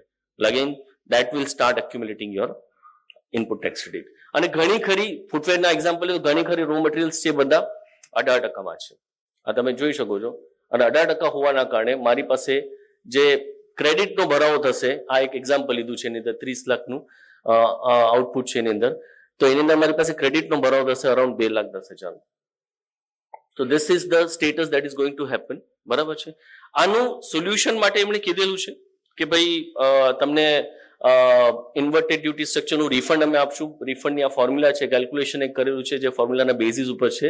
અગેન નેટ ને આઈટીસી અવેલ્ડ ઓન ઇનપુટ સર્વિસીસ છે એને માહિતી એક્સક્લુડ કરે છે અને મેક્સિમમ રિફંડ આટલું મળી શકશે. ફાઇન, બરાબર છે. Now what they have agreed, અને same thing is basically with the textile સેક્ટરમાં પણ સેમ થિંગ છે. ટેક્સટાઇલ સેક્ટરમાં પણ આ રીતના રિડક્શન છે. એટલે આ બે સેક્ટર છે જે મહદઅંશે આ ટાઈપના ઇન્વર્ટેડ ડ્યુટી સ્ટ્રક્ચરના કારણે આઈટીસી નો ભરાવો થાય છે. બટ હવે જે રિફંડના રેકમેન્ડેશન્સ છે એને આપણે જોઈએ. રિફંડ માટે FAQ ની અંદર ક્લિયરલી કીધું કે 90% of refund will be given પ્રોવિઝનલી, બરાબર. એ તો અત્યારે બી છે ને કે 14 દિવસની અંદર તમને રિફંડ મળી જવું જોઈએ, બરાબર છે. એટલે ઘણી વાર શું થાય છે કે એઝ રાઇટલી પોઇન્ટેડ આઉટ કે આપણે જ્યારે પણ કોઈ રેકમેન્ડેશન્સ આવે છે, કંઈ સુધારો આવે છે, એ આપણને ઘણા પોઝિટિવ લાગતા જ હોય છે, પણ એનું ઓન ફિલ્ડ ઇમ્પ્લિમેન્ટેશન કેવું થાય છે, that will be the real movie કે ખરેખર એને કેવી રીતના થશે. કારણ કે જે સુધારો આવ્યો છે એ કેવી રીતના આવ્યો છે, આ ક્લિયર કટ છે કે ઇન્વર્ટેડ ડ્યુટી સ્ટ્રક્ચર હોય કે ઝીરો રેટેડ સપ્લાય હોય, સિસ્ટમના બેઝિસ ઉપર એનું ઇવેલ્યુએશન થશે. સિસ્ટમના બેઝિસ ઉપર ઇવેલ્યુએશન થશે અને જો રિસ્ક ફ્રી એપ્લિકેશન લાગશે તો એનું રિફંડ તમને 90% પ્રોવિઝનલ રિફંડ 7 ડેઝની અંદર મળી જશે. પણ આના માટે સૌથી મહત્વની વાત એ છે કે રિફંડ એપ્લિકેશન સૌથી પહેલા તો પ્રોપર હોવી જોઈએ. રિફંડ એપ્લિકેશન જો પ્રોપર નહીં હોય તો આ કશું જ કામનું નથી. એટલે whatever documents are required, details are required, એ બધું જ સાથે કરી અને રિફંડ એપ્લિકેશન પ્રોપર ફાઇલ થઈ હશે તો જ 90% વાળું પ્રોવિઝન તમને એપ્લિકેબલ થશે. અને જો ઓફિસરને એવું લાગશે કે આમાં થોડું રિસ્ક છે તો એમને રાઇટિંગમાં રિસ્ક લખવું પડશે. એમને એમ લખી દેશે કે ભાઈ ડેફિશિયન્સી મેમો આપી દે કે ભાઈ આ રિફંડ નહીં મળે, તો that is not allowed.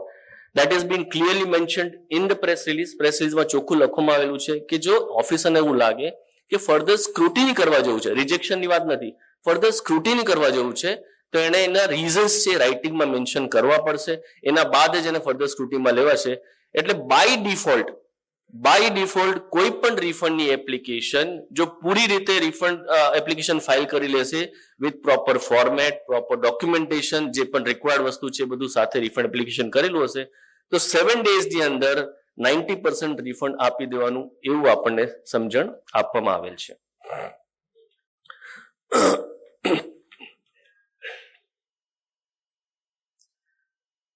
Risk base provisional refund mechanism છે, કાયદામાં સુધારો કરવામાં છે, એમાં લખેલું છે અમુક વસ્તુ છે, જેમ કે ક્રેડિટ નોટની આપણે વાત કરીએ તો સેક્શન 15 અને સેક્શન 34 માં સુધારો કરો, તો સુધારો એમને નોટિફિકેશન થી નહીં થાય. આપણે બજેટના ઓલાની વાત રાહ જોવી પડશે, કારણ કે સેક્શનના સુધારાઓ બજેટમાં જ પાર્લામેન્ટમાં જ થાય, રૂલ્સમાં સુધારાઓ છે નોટિફિકેશન દ્વારા કરવામાં આવે. પણ એની સાથે સાથે આપણને પ્રેસ રિલીઝની અંદર અશ્યોરન્સ આપવામાં આવેલું છે કે આની અંદર લીગલ અમેન્ડમેન્ટ સેક્શન 54 માં અને રૂલ 91(2) માં કરવાનું છે. બટ એમને પ્રેસ રિલીઝની અંદર આપણે કહેવામાં આવ્યું કે અમે ઇન પ્રિન્સિપલ છે ને 1 નવેમ્બર 2025 થી આ ઇમ્પ્લિમેન્ટ કરી દેશું કે તમારું રિફંડ એપ્લિકેશન પ્રોપર હશે તો 90% ઓફ રિફંડ તમને પ્રોવિઝનલ તમને આપી દેવામાં આવશે. તો ધેસ હેઝ બીન ગિવન કે ભાઈ ઇન પ્રિન્સિપલ તમને 1 નવેમ્બર થી અમે આને ઇમ્પ્લિમેન્ટ કરી દેશું. અને એક નાનકડું બીજું પ્રોવિઝન પણ છે જે એ લોકોએ કીધું છે કે ભાઈ રિફંડ છે ને 1000 થી ઓછું હોય તો તમારે રિફંડ એપ્લિકેશન નહીં કરવાની. પણ થતું હતું શું કે બહુ નાના જે ઈ કોમર્સ ઓપરેટર હોય ને, જે લોકો એક્સપોર્ટ કરતા હોય, જે લોકોનું એક પેલા શિપિંગ બિલનું નાનું રિફંડ હોય તો એ રિફંડ એપ્લિકેશન નતા કરી શકતા. તો that representation has been considered, એને ધ્યાનમાં રાખીને એ લિમિટ હટાવવામાં આવશે અને એ લોકોને રિફંડ એપ્લિકેશન ફાઇલ કરવાની આપશે. બીજો એક મહત્વનો મુદ્દો જે ટાઈમ એન્ડ અગેન દરેક વખતે as a trade in industry, as an association આપણે વારંવાર રજૂઆત કરવા આવેલી છે સરકાર પાસે કે રજીસ્ટ્રેશનની પ્રોસેસ તમે સિમ્પલ કરો. અમારે તો એવી રીતના ચર્ચા થતી કે રજીસ્ટ્રેશનની પ્રોસેસ એટલી જટિલ કરી નાખવામાં આવી છે કે કાલે ઉઠીને જયારે જીએસટી નો નંબર મળશે તો લોકો ખાલી નંબર મળવા બદલ પાર્ટી આપશે કે ચલો નંબર મળી ગયો મને. જેતા નહીં એક ટાઈમ હતો જયારે લોકોને યુએસ બધા વિઝા મળતા તો રાજી થતા હતા, તેવી રીતના. But they have considered. આની પહેલા પણ આપણે ચેમ્બર દ્વારા જ રજૂઆત કરી હતી. એ રજૂઆતને ધ્યાનમાં રાખીને લોકો એસઓપી પણ કાઢી અને એસઓપી થી હવે રજીસ્ટ્રેશન પ્રોસેસ સિમ્પ્લિફાય થઈ ગઈ છે. પણ હવે આ એક છે ને એક ઓપ્શનલ સિમ્પલ રજીસ્ટ્રેશન પ્રોસેસ એ લોકો આપવા માંગે છે કે જે એપ્લિકન્ટ્સ જેની ટેક્સની લાયબિલિટી 2.5 લાખ થી ઓછી છે, B2B ટેક્સની લાયબિલિટી, બિઝનેસ ટુ રજિસ્ટર્ડ પર્સનની ટેક્સની લાયબિલિટી ઓછી છે, અને આ ટાઈપના જો એપ્લિકન્ટ્સ હશે તો એમને ઓટોમેટેડ રિફંડ 3 દિવસની અંદર આપી દેવામાં આવશે. 2.5 લાખ રૂપિયા પર મંથની જે અમાઉન્ટ છે એ ટેક્સ પેયર પોતે જ ડિસાઇડ કરવાનો છે. Nobody else is going two decide. આપણને એવી સમજણ આપવામાં આવેલી છે કે આ જે લિમિટ છે એ પોતે જ ડિસાઇડ કરવાનો છે. ને કહેશે કે ભાઈ મારું 2.5 લાખ થી ઓછું છે, he will receive the registration. એમને રજીસ્ટ્રેશન 3 દિવસની અંદર ઓટોમેટેડ વેમાં મળી જશે. જ્યારે હું કહું છું કે 90% રિફંડ ઇઝીલી મળી જશે, રજીસ્ટ્રેશન 3 દિવસમાં મળી જશે, એનું પ્રીકર્સર એ છે કે તમે જેટલા ડોક્યુમેન્ટેશન રિક્વાયર્ડ છે, જેટલી ડિટેલ્સ રિક્વાયર્ડ છે એ સબમિટ કર્યા બાદની જ વાત છે. અડધા અધૂરા ડોક્યુમેન્ટ્સ હોય, અડધી અધૂરી ડિટેલ્સ હશે તો એ કદી પણ કામ નથી કરવાનું. જો પ્રોપર એપ્લિકેશન હશે તો રિફંડ પણ ટાઈમલી મળી જશે એવી આપણને સમજણ આપવામાં આવેલ છે, અને રજીસ્ટ્રેશન પણ 3 દિવસમાં આપણને મળી જશે એવી પણ આપણને સમજણ આપવામાં આવેલી છે. આ એક એક્ઝામ્પલ છે કે ભાઈ આવી રીતના જો એપ્લિકન્ટ 1, 2 અને 3 છે તો પેલા 2 એપ્લિકન્ટ્સ છે એમને રજીસ્ટ્રેશન ની એલિજિબિલિટી થશે. કારણ કે હું અગેન કહું છું B2B એટલે રજિસ્ટર્ડ પર્સનને જે સપ્લાય કરશે તો પેલાની અંદર 2,15,000 છે જે 2.5 લાખ થી ઓછું છે, બીજાની અંદર ભલે ટોટલ 2,56,000 છે પણ 2,45,000 જે રજિસ્ટર્ડ ટુ રજિસ્ટર્ડ ની છે એ 2,45,000 છે. તો એની અંદર આ સ્કીમની એપ્લિકેબિલિટી થશે. આની અંદર બી એવું જ કહેવામાં આવ્યું છે કે in principal this scheme will be made applicable from 1 November 2025. અને એક અંદાજ આપવામાં આવેલો છે કે આ સ્કીમ દ્વારા 96% ઓફ ન્યૂ એપ્લિકન્ટ્સ ને ફાયદો થશે. They might have considered કે ભાઈ પાસ્ટ ડેટા લઈ આવી અને એના બેઝિસ ઉપર એમને ડિસાઇડ કર્યું કે ભાઈ જે પણ નવા રજીસ્ટ્રેશન આપણે આપીએ છીએ એ લોકો કેટલું રિટર્ન ફાઇલ કરે છે અને કેટલો ટેક્સ પે કરે છે પેલા શરૂઆતના મહિનામાં. ઓન ધેટ બેઝિસ એમણે કીધું કે આ લોકો 96% ઓફ ન્યૂ એપ્લિકન્ટ્સ ને આ ફાયદો થશે. અગેન ઘણીવાર કેવું થતું કે જ્યારે પણ આપણે સ્ટાર્ટિંગમાં વાત કરીએ કે કોઈ પણ ફેસ્ટિવ સિઝન હોય તો સ્કીમ આવે તો સેમ્પલનું પ્રોડક્ટ અલગ હોય, બરાબર ને, પછી જે ડિલિવર થતું એ પ્રોડક્ટ અલગ હોય. એટલે વી હેવ ટુ વેઇટ કે આ રાઇટ સેન્સમાં ઇમ્પ્લિમેન્ટ થાય regarding the registration and the refund. Lastly નાના સપ્લાયર્સ છે ને જે e commerce operator through supply કરે છે તો એ લોકોને બધા સ્ટેટ્સની અંદર રજીસ્ટ્રેશન લેવાની બહુ કમ્પલ્શન આવતું હતું. તો એ એક રજૂઆત કરી છે કે આ એક નાના સપ્લાયર્સ જે ઈ કોમર્સ એમેઝોન છે, ફ્લિપકાર્ટ થ્રુ તમે કંઈ સેલ કરો તો એ લોકોને બધા સ્ટેટ્સમાં રજીસ્ટ્રેશન અથવા લેવાની કમ્પલ્શન આવતું હતું. તો ઇન ધેટ કેસ કે આની જે મોડેલિટીઝ બહાર નથી હવે, ખાલી એક ઇન્ફોર્મેશન છે કે આ લોકો માટે પણ એક ઇઝી વેમાં રજીસ્ટ્રેશનની પ્રોવિઝન્સ માટે આપણે કરશું અને કોઈ એક જ જગ્યાએ રજીસ્ટ્રેશન લેવું પડે, નંબર ઓફ કમ્પ્લાયન્સીસ ન વધે, એના માટેનું એક in principal approval GST council આપેલું છે. પણ આનું ડિટેલ મોડેલિટીઝ કે ડિટેલ સ્કીમ હજી એ લોકોએ ચર્ચા કરી નથી અથવા આપણને પ્રેસ રિલીઝ દ્વારા જણાવવામાં નથી આવેલું. જેવી રીતના પેલો મુદ્દો હતો પોસ્ટ સેલ ડિસ્કાઉન્ટ, એ રીતના એક બહુ મોટો મુદ્દો હતો, બધા માટે નહીં પણ જે લોકો એજન્ટ તરીકે સર્વિસીસ પ્રોવાઈડ કરતા હતા, જે લોકો બહારથી જે લોકોને ફોરેન કરન્સીમાં પેમેન્ટ મળતું હતું એને ઇન્ટરમીડિયરી કહેવાતું હતું. ઇન્ટરમીડિયરી સર્વિસીસ જે હતા એના ઉપર ટેક્સ લાગતો હતો. આમાં બહુ બધા કોમ્પ્લિકેશન્સ ને લિટિગેશન્સ હતા. I not take much of a time, પણ આ એક સેક્શન 13(8) છે ને કમ્પ્લીટલી ડિલીટ કરવાની પ્રપોઝલ છે. અને જે નોર્મલ સર્વિસ પ્રોવાઇડર્સ હોય છે કે જે એક્સપોર્ટ કરતા હોય છે એ લોકોને રિફંડ એપ્લિકેબિલિટી હતી, એવી રીતના ઇન્ટરમીડિયરીને પણ એજન્ટને પણ હવેથી એ રિફંડ મળશે ને એની સર્વિસીસને પણ એક્સપોર્ટ ગણવામાં આવશે. લાસ્ટલી જેવી રીતના પુનિતભાઈ કીધું કે પેલું લીગલ મેટ્રોલોજીકલ એક્ટ, એટલે હવે સ્ટોકમાં જે માલ પડ્યો છે એનું શું કરવાનું? સ્ટોકમાં જે માલ પડ્યો છે એની અંદર 22 સપ્ટેમ્બર સુધીમાં જે વેચાશે એ તો ઓબ્વિયસલી જૂના રેટે વેચવાનો છે, પણ 22 સપ્ટેમ્બર પછી જે પણ જગ્યાએ માલ છે ત્યાંથી માલ તો ઓબ્વિયસલી જે આપણે ફોર્મ્યુલા સમજીએ મુજબ રિડ્યુસ રેટમાં વેચવાનો છે. અને લીગલ મેટ્રોલોજીનું એક સર્ક્યુલર બહાર પાડવામાં આવેલી છે, આપણે આ બુકમાં પણ આપેલું છે, લગભગ પેજ નંબર 108 ઉપર છે આ બુકની અંદર, કે એ લોકોએ કીધું છે કે શું કરશું, કેવી રીતના પ્રોવાઈડ કરવામાં આવશે અને કેવી રીતના આને ઇમ્પ્લિમેન્ટ કરવામાં આવશે. કારણ જે પ્રોડક્ટ્સને એમઆરપી એપ્લિકેબલ છે, જે પણ પ્રોડક્ટ્સને એમઆરપી એપ્લિકેબલ છે એ એમઆરપી ની અંદર તો ઓબ્વિયસલી જ્યારે હું લાઈક એક સાધારણ એક્ઝામ્પલ એ કે આઈસ્ક્રીમ છે, આઈસ્ક્રીમનો કોન છે, કારણ કે આપણે સ્ટાર્ટિંગ જ આઈસ્ક્રીમથી કર્યું હતું તો આપણે એન્ડ પણ આઈસ્ક્રીમથી કરીએ, તો આઈસ્ક્રીમનો કોન છે એ પેકેટમાં હોય, એમાં એક એમઆરપી લખેલી હોય. આ સર્ક્યુલર જે 108 નંબરના પેજ ઉપર સર્ક્યુલર છે, આનું ગુજરાતી વર્ઝન કરીને રાખેલું છે સર્ક્યુલરમાં. તો આ સર્ક્યુલરમાં એવું કીધું છે કે જેટલા પણ મેન્યુફેક્ચરર્સ છે, પેકર્સ છે અને ઇમ્પોર્ટર્સ છે, જેમની પાસે 22 તારીખ પછી પણ જૂના પેકિંગ મટીરિયલ વાળો માલ પડેલો છે, એ માલ જે પણ પેકેટ છે એના ઉપર એમઆરપી ઓબ્વિયસલી પ્રિન્ટેડ હશે. એ એમઆરપી જૂની એમઆરપી હશે. નવી એમઆરપી જે આપણે વર્કિંગ જોયું, જે કેલ્ક્યુલેશન જોયું, એ કેલ્ક્યુલેશન મુજબ નવી એમઆરપી તમારે એની ગણતરી કરવી પડશે અને નવી એમઆરપી એના ઉપર છાપવી પડશે. આ આવ્યું બધાને અગેન આ સોશિયલ મીડિયા પર ફરતું થયું, યુનિવર્સિટી વોટ્સએપ પર ફરતું થયું, એટલે બધામાં એ ક્વેશ્ચન્સ આવવા માંડ્યા. અમારે ગઈકાલ રાત સુધી ડિસ્કશન થતું કે કોણે કોણે આ કરવાનું, ક્યારે ક્યારે કરવાનું. કે જેમ કે અમૂલ છે, હેવમોર છે, વાડીલાલ છે, બધા આઈસ્ક્રીમના કોન વેચી દીધા.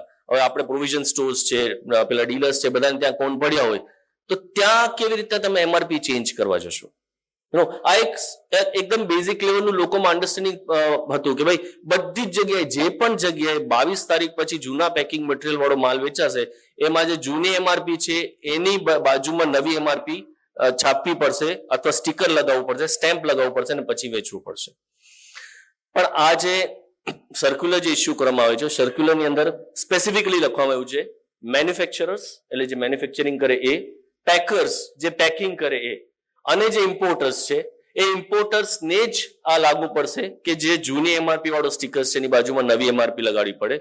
એક બહુ કેટેગરીક વસ્તુ કીધી છે કે જૂની એમઆરપી ઢંકાવી ના જોઈએ, જૂની એમઆરપી દેખાવી જોઈએ અને એની બાજુમાં નવી એમઆરપી લગાડવાની અને એ મુજબ એને યુઝ કરવાનો. આ જે સર્ક્યુલર છે ને, આ સર્ક્યુલર એમ જોવામાં આવે છે કે જૂની એમઆરપી ની બાજુમાં નવી એમઆરપી લગાવી અને નવી એમઆરપી મુજબ માલ વેચવાનો, એટલે એક એડિશનલ બર્ડન છે. પણ આને એવી રીતના વિચારો કે આ એક ફેસિલિટેશન છે જે મેન્યુફેક્ચરર જે પેકિંગ મટીરિયલ છાપીને બેઠા છે, જેની પાસે સ્ટોકમાં પેકિંગ મટીરિયલ પડ્યું છે, તેમને ફેસિલિટી આપે છે કે 31 ડિસેમ્બર સુધી જૂના પેકિંગ મટીરિયલમાં જ્યાં જૂની એમઆરપી કે જે પણ ડિટેલ્સ છે એની બાજુમાં તમે ફક્ત નવું સ્ટીકર લગાડી દેશો તો એ તમારું પેકિંગ મટીરિયલ્સ ચાલશે. પણ 31 ડિસેમ્બર સુધીમાં એને તમારે યુઝ કરી લેવાનું, એના બાદ તો તમારે કમ્પલસરી નવું પેકિંગ મટીરિયલ યુઝ કરવાનું રહેશે. સો ઇન શોર્ટ આની જે સ્કીમ છે એ આ છે કે મેન્યુફેક્ચરર જે માલ ક્લિયર કરશે, પેકર્સ જે પેકિંગ કરીને માલ આગળ આપશે અથવા ઇમ્પોર્ટર્સ છે, ફક્ત આ 3 લોકોને એપ્લિકેબલ થશે. એટલે ડીલર્સ છે એ લોકોને નહીં થાય. પણ ડીલર્સ કેવી રીતના વેચશે? ફોર એક્ઝામ્પલ આપણે આઈસ્ક્રીમનું એક્ઝામ્પલ લીધો કે ભાઈ વાડીલાલ છે, હેમો છે, એ લોકો બધાને પોતાને ત્યાં સ્ટોકમાં પડે ત્યાં માલમાં સુધારો કરી દીધો. પછી ડીલર્સને કેવી રીતના ખબર પડશે કેટલો કરવાનો, શું કરવાનો? તો they clearly specified yes 2 advertisement in 1 or more newspaper in relation to change in MRP. એટલે એની જે પ્રોડક્ટ્સ છે એની અંદર જે એમઆરપી ના સુધારો છે, જે આપણે હમણાં નીતેશભાઈ એક્ઝામ્પલ સમજાવ્યો, એ ટાઈપનો ઓલ્ડ એમઆરપી અને ન્યૂ એમઆરપી સાથેની 2 એડવર્ટાઇઝમેન્ટ ન્યૂઝપેપરમાં આપવાની. પછી દરેકે દરેક ડીલર્સને એ લેટર મોકલાવાનો કે જે તમારી પાસે અમે તમને માલ વેચેલો છે, એમની પાસે હોઈ બી શકે, ન બી હોઈ શકે. એટલે આપણે આઈડેન્ટિફાઈ કરવા નથી જવાનું કે ભાઈ તારી પાસે સ્ટોક પડ્યો છે કે નહીં, તો હું તને લેટર આપું, બાકી ના આપું. આપણે જે નોર્મલ ડીલર્સ હોય બધાને લેટર્સ મોકલાવાના કે ધીસ ઇઝ ધ ચેન્જ, આ ચેન્જના કારણે આ જૂની એમઆરપી છે, આ નવી એમઆરપી છે અને એમઆરપી નું લેટર છે. એટલે હવેથી 22 તારીખ પછી તમે આ એમઆરપી થી માલ વેચજો. એ ઉપરાંત director of legal metrology central ગવર્મેન્ટની અંદર પણ એ નોટિસ કે સર્ક્યુલર છે એ મોકલવાનું કે ભાઈ મારો માલ જે હતો એ જે જૂની એમઆરપી આ હતી, રેટમાં સુધારો આવ્યો, એના કારણે એ નવી એમઆરપી આ છે અને આ મુજબ મેં ચેન્જીસ કરેલા છે. તમે લોકો જોયું કેલ્ક્યુલેશન છે એ મિયર એરેથમેટિક છે, મેથેમેટિક્સ જ છે, એમાં કંઈ નવું નથી. અનલેસ કંઈ બીજું કોમ્પ્લિકેશન હોય તો તમે રેટ્સ ના ચેન્જીસમાં જોયું. શરૂઆતથી જ વાત થતી હતી કે ભાઈ આ જે સુધારાઓ આવ્યા છે એ સુધારાના કારણે એન્ડ કસ્ટમરને પાસ ઓન થશે કે નહીં. ભગતજી સાથે અમે સ્ટાર્ટિંગમાં બેઠા ત્યારે જ એમણે કીધું કે આમાં શું લાગે છે તમને, એટલે મેં કીધું જરૂરી એ છે કે આ જે રિડક્શન ઇન રેટ્સ છે, જે રેટમાં ઘટાડો છે એ એન્ડ કસ્ટમર સુધી જવો જોઈએ. એમ છેલ્લે સુધી જેને ખરેખર બેનિફિટ પહોંચાડવાનો છે ત્યાં સુધી રેટનો રિડક્શનનો બેનિફિટ પહોંચવો જોઈએ. અને એ પહોંચાડવા માટેની બધી મિકેનિઝમ ધ્યાનમાં રાખેલી છે. એટલે સરકારે ધ્યાનમાં નથી રાખી એવું નથી. જે 171 નંબર સેક્શન એન્ટી પ્રોફિટરિંગનું છે જ, એમાં ખાલી એક સનસેટ ક્લોઝ એપ્લિકેશન એક્સેપ્ટ ન કરવા માટેનો હતો, એટલે એ ગમે ત્યારે એક્ટિવેટ થઈ શકે એમ છે. એ ઉપરાંત તમે જુઓ કે તમે ડિરેક્ટર ઓફ લીગલ મેટ્રોલોજીને પણ લેટર લખીને આપશો. અને આનાથી વધારે જો ક્યાંક તમારા આના પછી ક્લિયરન્સનો કંઈ માલ આવ્યો, ક્યાંક એન્ટી પ્રોફિટ ક્યાંક બીજે શંકા ગઈ, તો આ તમારા અગેન્સ્ટમાં પણ જઈ શકે. અને આ આપવું કમ્પલસરી છે if you are going to use the old packing material. અને લાસ્ટલી 31 ડિસેમ્બર 2025 સુધીમાં જો તમારું ઓલ્ડ પેકિંગ મટીરિયલ વપરાય નહીં તો પછી તમારે ડિસ્કાર્ડ કરી દેવું પડે, જતું કરવું પડે. અને 1 જાન્યુઆરી 2026 થી તો તમારે નવું જ પેકિંગ મટીરિયલ યુઝ કરી અને એમાં જ તમારે માલ ક્લિયર પડો as per the new rate and as per the new MRP. So unsold, અને હા, આ રેટ ઘટાડો નહીં, રેટ વધારામાં પણ એઝ ઇટ ઇઝ એપ્લિકેબલ થશે. કે આ લીગલ મેટ્રોલોજીમાં એવી રીતના કહેવાય કે કોઈ 112 માં વેચાતું હતું, 100 રૂપિયાનો માલ હતો, 12% જીએસટી હતો, 112 માં વેચાતું હતું, તો એમઆરપી 112 છાપેલી હતી. હવે સમજો કે 12 નું 18 થઈ ગયું, તો 12 નું 18 થઈ ગયું તો 118 જ કરવાનો, 120 નહીં કરવાના. એટલે જે ઇમ્પેક્ટ ઇન્ક્રીઝ છે એમાં તો 1 રૂપિયાનો પણ વધારો નહીં કરવાનો, અને ડિક્રીઝ છે એની અંદર આપણે કેલ્ક્યુલેશન જોયું એવી રીતના એને રિવર્સ કેલ્ક્યુલેશન કરવાનું.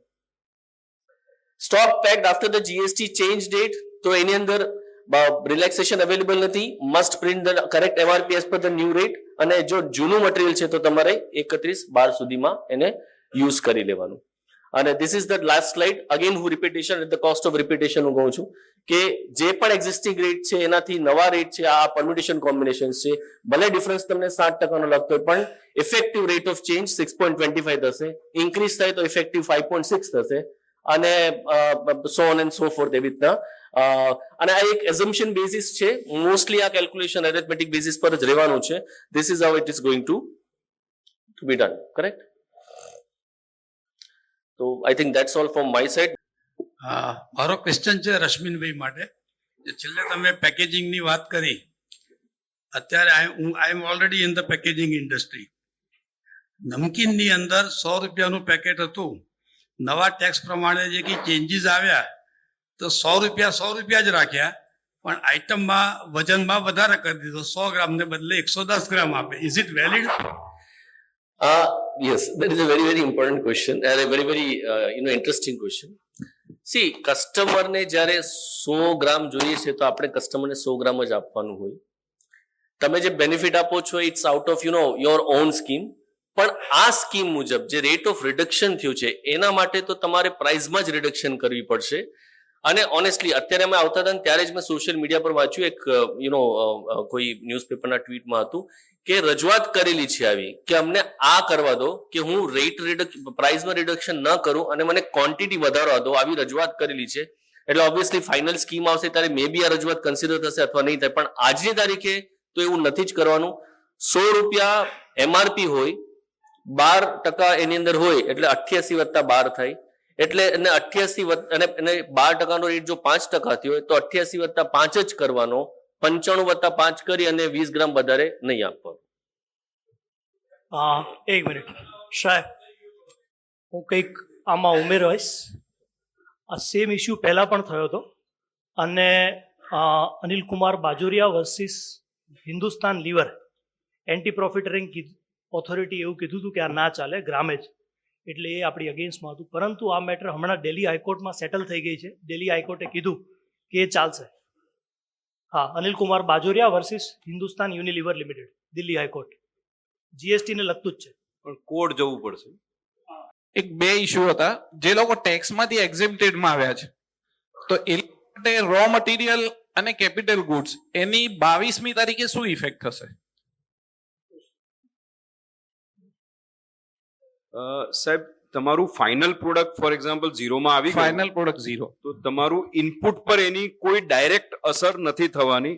જો તમારા ઇનપુટ અને કેપિટલ ગુડ્સ પર જો રેટ ઘટાડો કર્યો હશે તો એનો રેટ ઘટશે, પણ ડાયરેક્ટ કોઈ અસર 1 to 1 નથી કે 0 થયું તો બધા પ્રોડક્ટ એના ઇનપુટના 0 થઈ જશે, એવું નહીં, એમ નથી. નથી કહેતો હું. એમ કહેવા માંગુ છું સ્ટોક પડ્યો છે મારી પાસે 21 તારીખ પછી 22 તારીખે, એનું શું થશે? હા, જો એને તમારું રિવર્સલ કરવો પડશે. હા, એ તમારે આખું આઈટીસી જે બી તમારી પાસે પડ્યો છે, હા. ફોર એક્ઝામ્પલ તમારી પાસે 100 આઈટમ પડી છે, પણ જે આઈટીસી છે એ 60 જ આઈટમની છે કેમ કે બાકી કન્ઝ્યુમ થઈ ગઈ, તો તમારે એ આખી આઈટીસી રિવર્સ કરી દેવાની.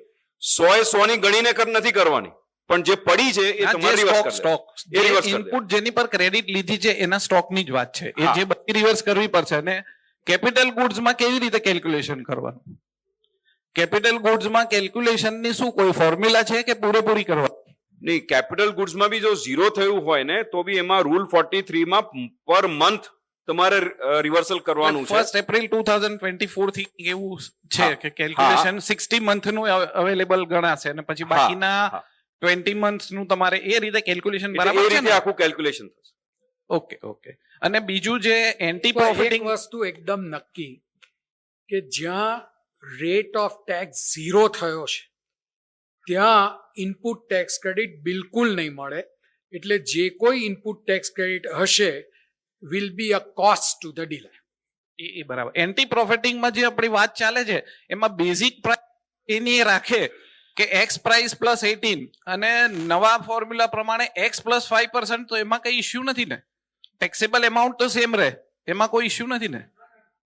સી, તમારી જે કોઈ એટલે ultimately what is required is કે તમે જે ભાવે કસ્ટમરને આપતા હતા એમાં વેરાનું જે ભારણ હોય એમાં જેટલો ઘટાડો થાય એટલો ઘટાડો કસ્ટમરને પાસ ઓન થવો જોઈએ. થઈ જાય. હવે માન લો કે તમે ગ્રાહકને 100 રૂપિયા ચાર્જ કરતા હતા અને 18% ટેક્સ સેપરેટલી ચાર્જ કરતા હતા, એમ કરીને 118 માં વેચો અને એના પર 5% થયો હોય તો 100 વત્તા 5 105. એટલે બેઝિક પ્રાઇસ એની જ રાખે. Your cost can never go down. Thank you.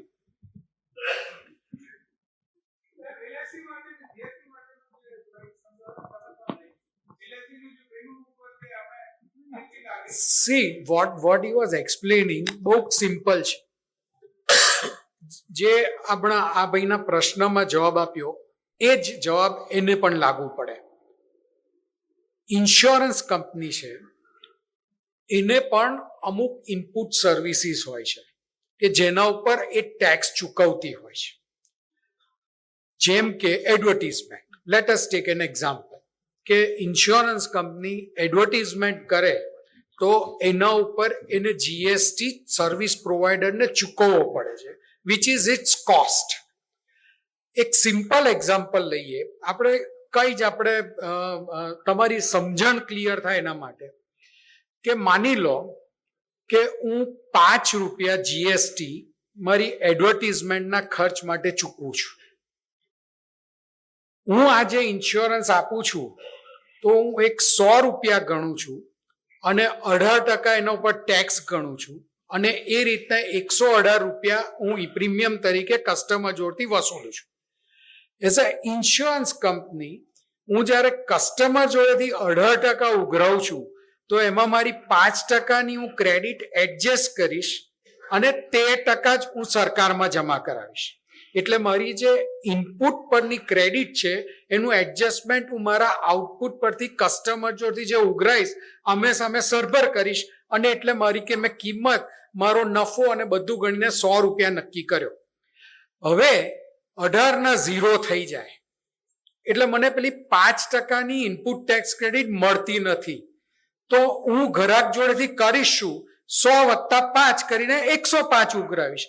ગ્રાહકને ફાયદો એ થશે કે એને 100 + 18 કરીને 118 રૂપિયાની કિંમતે પ્રીમિયમ ચૂકવવું પડતું હતું, એના બદલે 105 ચૂકવવું પડશે. પણ યુ કેનોટ સે કે 18% એનું પ્રીમિયમ 18% ટેક્સ ગયો એટલે 100 રૂપિયામાં જ ઇન્સ્યોરન્સ કંપનીએ કસ્ટમરને પ્રીમિયમ ઇન્સ્યોરન્સનું પ્રીમિયમ વસૂલવાનું. હી વુડ ચાર્જ 105 એટલે 100 ના 105 તો થવાના જ. Because where would that cost will go for a insurance company? આજે તમે tax 0 કરો on any product or any services in the framework of GST law for any manufacturer or supplier, making 0 tax does not give full benefit to the customer. If full tax આપવો હોય તો at least there should be a minimum rate of tax on output. Then he could get the input tax credit, then he can claim refund if admissible અને એ પ્રમાણે એનું adjustment થાય. એટલે જે સમજાયું હતું એ આ હતું કે પ્રીમિયમ પર ટેક્સ 0 કરો એટલે એનો અર્થ એવો નથી કે 100 + 18 હતા એટલે 100 રૂપિયાનું પ્રીમિયમ લાગશે અને ગ્રાહકને 18%નો બેનિફિટ મળશે. ગ્રાહકને 18%નો નહીં મળે, બેનિફિટ ચોક્કસ મળશે કારણ કે એ ઇનપુટ ટેક્સ ક્રેડિટ જેટલી એની પ્રીમિયમની કિંમત વધી જશે, 18% જેટલી એમાં વધારાનો એને ખર્ચ લાગશે નહીં. અમારા રિટેલર અને હોલસેલર પાસે અત્યારે એમની દુકાનમાં 2 વર્ષ પછીની એક્સપાયરીનો માલ પડેલો છે જેના ઉપર એમઆરપી જૂની છે. 22/9 થી એને જીએસટી ના નવા કાયદા પ્રમાણે અમે ઇમ્પ્લિમેન્ટ કરાવશું, પણ 2 વર્ષ 3 વર્ષનો ગાળો આવે તો આ જૂનો જે સ્ટોક છે એ ગવર્મેન્ટ કેટલા વર્ષ કેટલા ટાઈમ સુધી એને માન્ય રાખશે? અથવા એનું સ્ટીકર અમને મારવાની પરમિશન નથી તો એના માટે અમારે શું કરવાનું થાય? 31 ડિસેમ્બરની જે વાત કરી ને એ જેની પાસે મેન્યુફેક્ચરર પાસે જે પેકિંગ મટીરિયલ છાપેલું પડ્યું હોય એને ફેસિલિટેટ કરવા માટે જ 31 ડિસેમ્બર આપી છે. તમારા કેસની અંદર તો તમને મેન્યુફેક્ચરર પાસેથી એક લેટર આવશે કે ભાઈ તમારી પાસે જે માલ પડ્યો છે એની એમઆરપી છપાયેલી આ છે પણ હવેથી આ એમઆરપી થી વેચવાનું એટલે એ એમઆરપી થી વેચવાનું. એટલે ભાઈ જ્યાં સુધી વેચાશે ત્યાં એ એમઆરપી થી.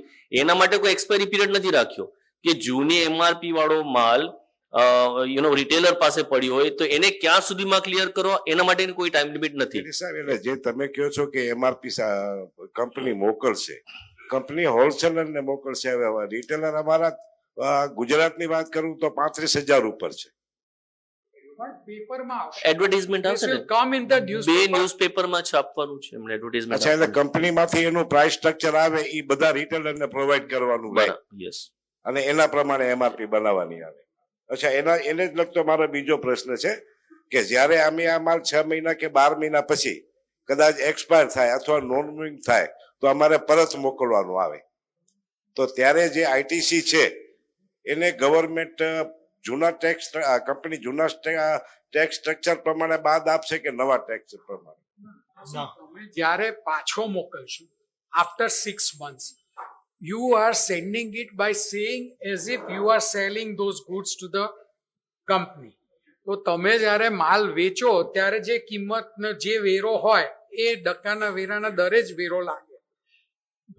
મે બી તમારી કોસ્ટ આજે 12% આવી છે, કાલે 5% થાય અને તમે 5% જ વસૂલી શકશો. એ ડિફરન્સનો જે રેટ ઓફ ટેક્સ થશે એના માટે તમારે કંપની જોડે ક્રેડિટ નોટ કે એની જે કોઈ સમજણ કરવી હોય એ કરવાની રહેશે. બટ એવું ન થાય કે તમે આજે 12% કંપની જોડથી માલ આવ્યો છે અને એની એક્સપાયરી થવાથી એનો તમે 6 મહિના પછી પરત કરો છો, એટલે તમારી કોસ્ટ 12% છે, એટલે તમે 12% કંપની પાસેથી વસૂલ કરો. કારણ કે આ એક ફાર્માસ્યુટિકલ ઇન્ડસ્ટ્રીની એક અન્ડરસ્ટેન્ડિંગ છે કે when there is an expiry of medicine, the retailer would issue an invoice and return back the medicine to the manufacturing company.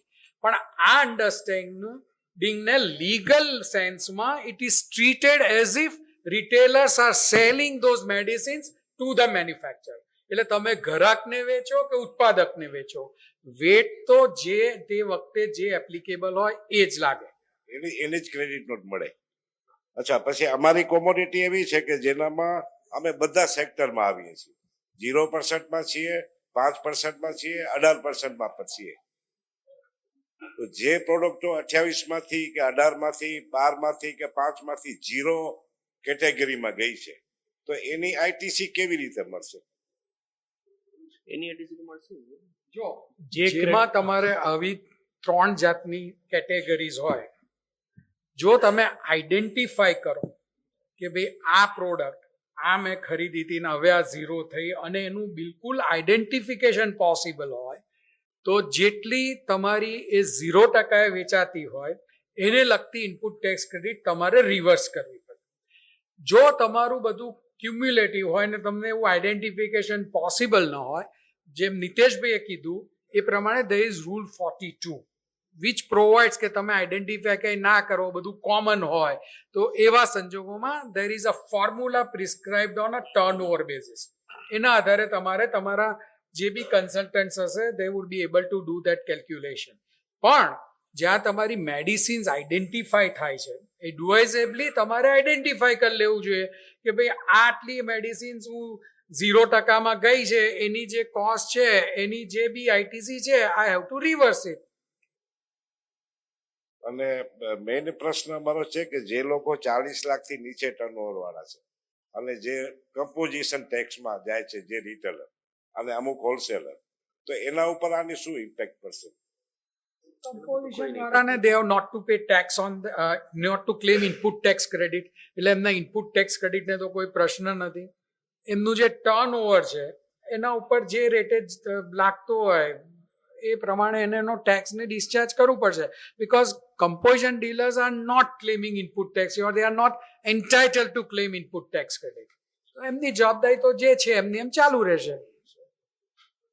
અને આ 21/9 જે સ્ટોક હોય અમારી પાસે, એ સ્ટોકની અમારે સીટ કાઢીને કંપનીને મોકલવાની થાય ને આ પ્રમાણે? શેના માટે? જે ટેક્સ ડિફરન્સ હશે અમારે લેવાનો તો કંપની પાસે. એટલે એ તમારે સી બાય એબન્ડન્ટ, એ અગેન એ law does not require it. એ તમારી અને કંપની વચ્ચેની અન્ડરસ્ટેન્ડિંગ છે, એમાં તમને જે કોમર્શિયલી કરવું પડે કરી લેવા. હવે અમારે એક્સરસાઇઝ બુક મેન્યુફેક્ચરિંગમાં પહેલા અમારો જીએસટી રેટ 12% હતો, જે હવે 0 થયો છે. વેરેઝ અમારું જે ઇનપુટ રો મટીરિયલ છે એ 12% માંથી 18% પર થયું છે. પણ એક એવું કન્ફ્યુઝન છે કે એવું લખવામાં આવ્યું છે કે જો નોટબુક માટે તમે આ પેપર પરચેસ કરશો તો એ પેપર તમે 0%માં પરચેસ કરી શકો છો. તો હવે આ સંજોગોમાં પહેલા તો 0% માં પેપર કેવી રીતે પરચેસ કરવો, કે કરી શકાય કે ના કરી શકાય, એ એક પહેલો ક્વેશ્ચન છે. અને જો આવું 2 અલગ ટેક્સ સ્લેબ હોય તો પછી અમારે આઈટીસી કેવી રીતે લેવાનું? સી આઈટીસી નો તો પ્રશ્ન જ ન રહે, because your exercise books are exempt from whole of tax. એટલે આઈટીસી નો કોઈ પ્રશ્ન રહે નહીં. So far as rate of tax on paper is concern, મેં પહેલા જ કહ્યું હતું કે these are press releases. Wait for the notification. By this press release, the council has made one thing very clear કે તમારા એક્સરસાઇઝ નોટબુક પરનો output 0 થાય છે, we will also make your raw material at a nil rate of tax. હવે આ nil rate of tax નું actual implementation સરકાર કેવી રીતે કરે છે, that will have to wait till the notification. આજે એક વસ્તુ નક્કી થઈ છે કે તમારી રો મટીરિયલનું પેપર પણ 0% અને એક્સરસાઇઝ નોટબુક પણ 0%. What you are saying is a real question કે when the clarification says that paper used for exercise notebook will also be at a 0 rate. Normally, the GST law framework does not anticipate a fixing of a rate based on the end use.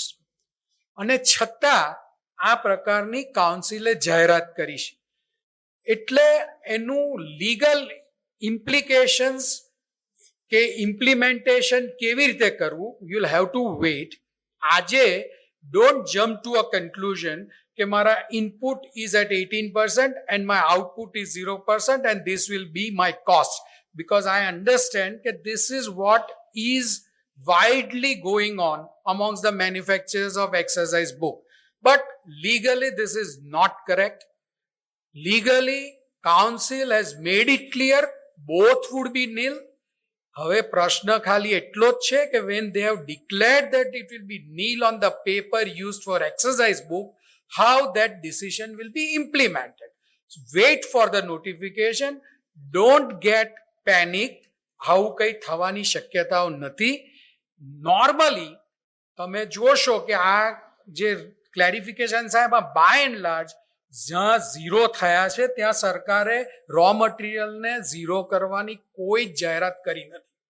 This is an exception where the government has said that where exercise book would be 0, the paper for exercise book will also be 0. So therefore wait till the notification is issued. આનો legal રસ્તો government મે બી coming out. Same વસ્તુ મેં તમને લેટરમાં પણ અહીંયા આપેલી છે, અને બીજો નો ડાઉટ તમે મને ક્લેરિટી આપી જ દીધી છે, પણ તેમ છતાં અમારું અત્યારે અમારી ઇન્ડસ્ટ્રીમાં જે એક્સપોર્ટ્સ છે, અત્યારે આપણા જે રેટ્સ છે ઓલરેડી ચાઇના અને અધર કન્ટ્રીઝથી માઇનોર ઉપર જ છે. પણ જો આ વસ્તુનું ઇમ્પ્લિમેન્ટેશન ચાલુ જ રહે તો અમારા રેટ્સ છે નોટબુકના એ ઇનપુટના લીધે ઓલમોસ્ટ 18% અપ આવી જાય તો એક્સપોર્ટ ઓલમોસ્ટ અમારી ઇન્ડસ્ટ્રીનું 0 થઈ જાય. પણ આ થશે જ નહીં. આટલું બધું ચોખ્ખું જ્યારે ગવર્મેન્ટે ડિક્લેર કર્યું છે, why this industry is having such wrong understanding. આપને બી ખબર છે કે દેર ઇઝ અ ક્લેરિફિકેશન કે પેપર યુઝ ફોર એક્સરસાઇઝ બુકનો રેટ 0 જાહેર થયો છે.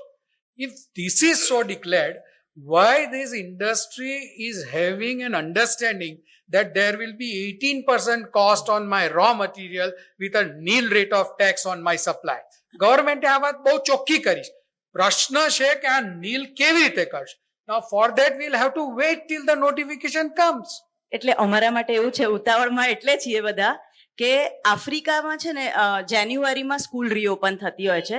સો નોર્મલી અહીંયાથી ટ્રાન્ઝિટ ટાઈમ જે 1.5 મંથનો હોય છે. હું તમારી વાત સમજી ગયો, પણ જ્યાં એક્સપોર્ટ છે ને ત્યાં પ્રશ્ન નહીં નડે, કેમ કે તમારે જે પણ તમારી ક્રેડિટ મળે 18% હોય કે 28 કે 40%, એ બધું જ તમને રિફંડ તરીકે પાછું તમને મળવા પાત્ર છે. પણ 0 થઈ જાય કોસ્ટ નહીં થાય. એટલે તમે જ્યારે નોટબુક એક્સપોર્ટ કરશો, તમારી નોટબુક જ્યારે એક્સપોર્ટ થશે ત્યાર પછી તમે તમારી જે ઇનપુટ ટેક્સ ક્રેડિટ ભેગી થઈ છે, જે તમે તમારા પેપર મેન્યુફેક્ચરરને આપી છે, એ બધાનું રિફંડ તમને સરકાર પાછું આપશે. એટલે એ તમારી કોસ્ટ નહીં થાય. એટલે તમારા માટે કોસ્ટ નથી, તમારી વર્કિંગ કેપિટલ કદાચ 18% વધારે રોકાઈ ગઈ. See, the underlying principle is the government does not want the tax to be exported. That is the underlying policy in the framework of the law. એટલે તમે export કરો because government always wants that our industry should stand in competition with the outside countries. And for that, the tax should never be exported.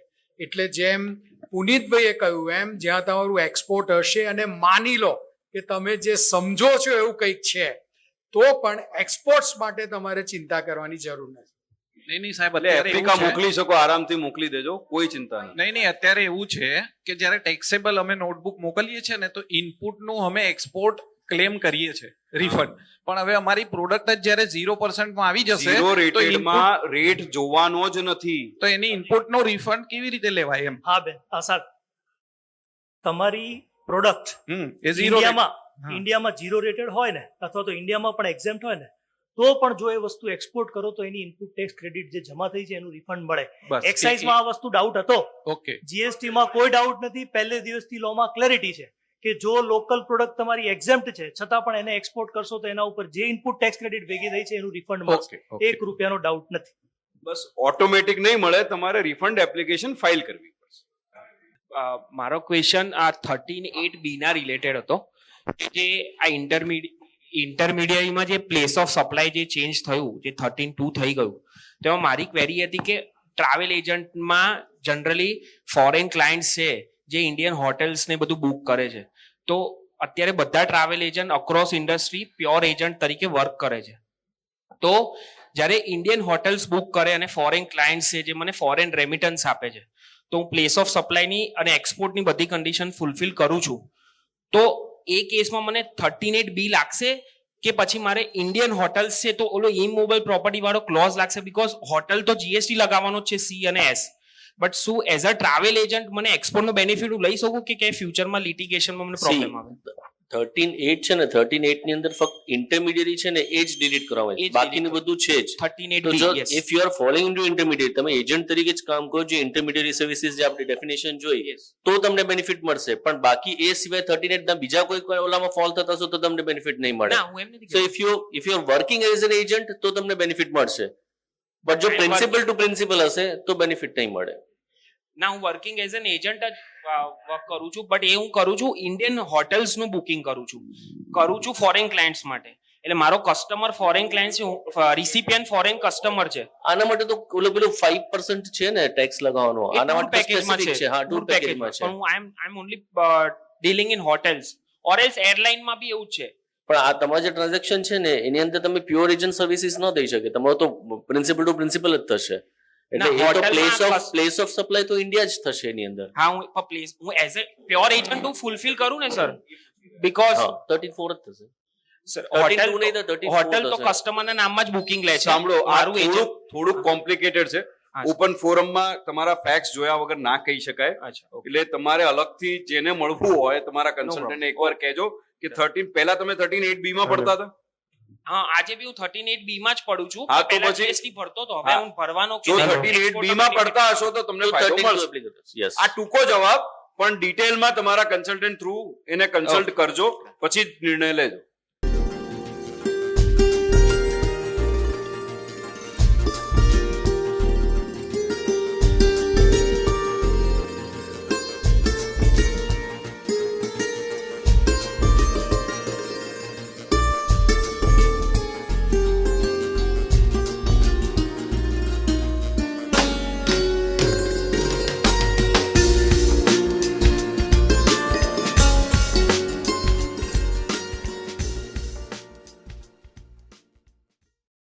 Gujarat Chamber of Commerce and Industry.